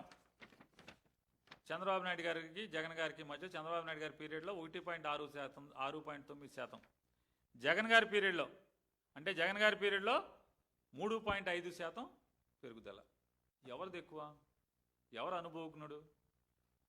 చివరికి మీది ఎంత దిక్కుమాలిన ప్రభుత్వం అంటే కాగ్ రిపోర్ట్లు ఎక్కడ దొరుకుతాయో, ఏ వెబ్సైట్లో దొరుకుతాయో కూడా మీకు తెలియనటువంటి ఆర్థిక మంత్రి మీ దగ్గర ఉన్నాడు, తెలియనటువంటి మంత్రులు మీ దగ్గర ఉన్నారు. మీది ఒక దిక్కుమాలిన ప్రభుత్వం. ఎందుకు పనికి వస్తానంటున్నా? కాగ్ రిపోర్ట్లు ఏ వెబ్సైట్లో దొరుకుతాయి, లింక్ ఏంటో కూడా మీకు తెలవని పరిస్థితుల్లో మీరు ఉంటే, అసెంబ్లీలో ఇంటర్నెట్ ఉండటం వల్ల ఉపయోగం ఏమి ఉండదండి. దాంట్లో మీరు అయ్యో చూడటానికి పనికి వస్తుంది నాకు అర్థమైంది. అయితే ఒక మంత్రి ఫోన్ మాట్లాడుతున్నాడు, ఒక పక్క మంత్రి కరెంటు మంత్రి ఎవరో మా సమాధానం చెబుతుంటే పక్కన ఇంకో మంత్రి రోడ్ల మంత్రి ఎవడో ఫోన్ మాట్లాడుకుంటున్నాడు, వాట్సాప్ కాల్. దీనికి తప్పితే మీరు ఎందుకు పనికి వచ్చారంటే మీ ప్రభుత్వం 5 నిమిషాల్లో కాగ్ రిపోర్ట్లు కావాలంటే కాగ్ రిపోర్ట్లు ఏవి కావాలంటే అవి నెట్లో డౌన్లోడ్ అవుతాయి, ఆన్లైన్లో లింకులు ఉన్నాయి, కొడితే వస్తాయి. దానికి అవి ఎక్కడ దొరుకుతాయో అని మీరు కౌన్సిల్లో మాట్లాడుతున్నారు. ఇవాళ మాకు తెలియదే అన్నారు. ఈ మీరందరూ మా రాష్ట్రాన్ని ఏల్తాకి, మమ్మల్ని ఏల్తాకి, 5 కోట్ల మందిని ఏలి మమ్మల్ని ఉద్ధరిస్తాకి మరి ఇట్లాంటి వాళ్ళందరూ బయలుదేరారు. కాబట్టే జగన్ గారి ప్రభుత్వంలో 5 ఏళ్లలో 3,31,000 కోట్ల అప్పులు అయితే ఇవాళ 22 మాసాల్లో 3,20,000 కోట్ల అప్పు చేసి ఇంకా 36 నెలలు పైన ఉంది, 38 నెలలు ఉంది. ఇంకెంత అప్పు చేస్తారు? ఏం సాధిస్తారంటే ఏం సాధించిందేం లేదు. ఈ రాష్ట్రానికి ఏముందంటే ఫీజు రీయింబర్స్మెంట్ లేదు, చదువు గురించి పట్టించుకునేది లేదు, పిల్లల గురించి పట్టించుకునేది లేదు, ఈ రాష్ట్రం మీద రోడ్ల గురించి పట్టించుకునేది లేదు. 6 నెలలు గతుకులు పూడుతూ ఉన్నారు. ఊరికే తూతూ మంత్రంగా అక్కడక్కడ చేశారు, మొత్తం ఎత్తిపోయి ఇంతవరకు కాంట్రాక్టులకు డబ్బులు ఇవ్వలేదని అలో లక్షణాన్ని కాంట్రాక్టులు ఎడుతున్నారని చెప్తున్నారు. ఆ గోతులు పూడ్చిన వాళ్ళు కూడా అక్కడక్కడ ఇవాళ మళ్ళీ గోతులు వచ్చేసినాయి. నరకం చూసే రోడ్లు ఈ రోజుకి ఉన్నాయి. ఏమని మీ ప్రగల్భాలు? ఈ రాష్ట్రాన్ని ఎక్కడికి తీసుకెళ్తున్నారు అని అడుగుతున్నాను. అప్పులు కుప్పలోకి తీసుకెళ్తున్నారు, పాతాళానికి తీసుకెళ్తున్నారు. ఈ అసత్యాలు, ఈ తప్పుడు మాటలు, తప్పుడు ప్రకటనలు ప్రజల్ని మోసం చేసేటువంటి, లేదా ఎంతసేపు రాజకీయ ప్రత్యర్థి మీద విషం చిమ్మేటువంటి కార్యక్రమాన్ని కట్టి పెట్టుకోమని చెప్పని, ఇది మజ్జిగ జీవోనా? మజ్జిగ జీవో 2016లో వడగాల్పులు చలివేంద్రాల ద్వారా మజ్జిగ చలివేంద్రాలు పెట్టారు. మజ్జిగ సరఫరా చేయడానికి కొరకై సూచనలు జారీ చేయడం. జిల్లా కలెక్టర్ ఆదేశం మేరకు పై మండలం ప్రస్తుతం ఎండ తీవ్ర దృష్ట్యా చలివేంద్రం ద్వారా మజ్జిగ నిమిత్తం చేయండి. పై సంస్థ నుండి ఎక్కడి నుంచి? Heritage foods limited. చూడండి, చలివేంద్రముల ద్వారా మజ్జిగ సరఫరా నిమిత్తము పెరుగు heritage foods limited plot number 2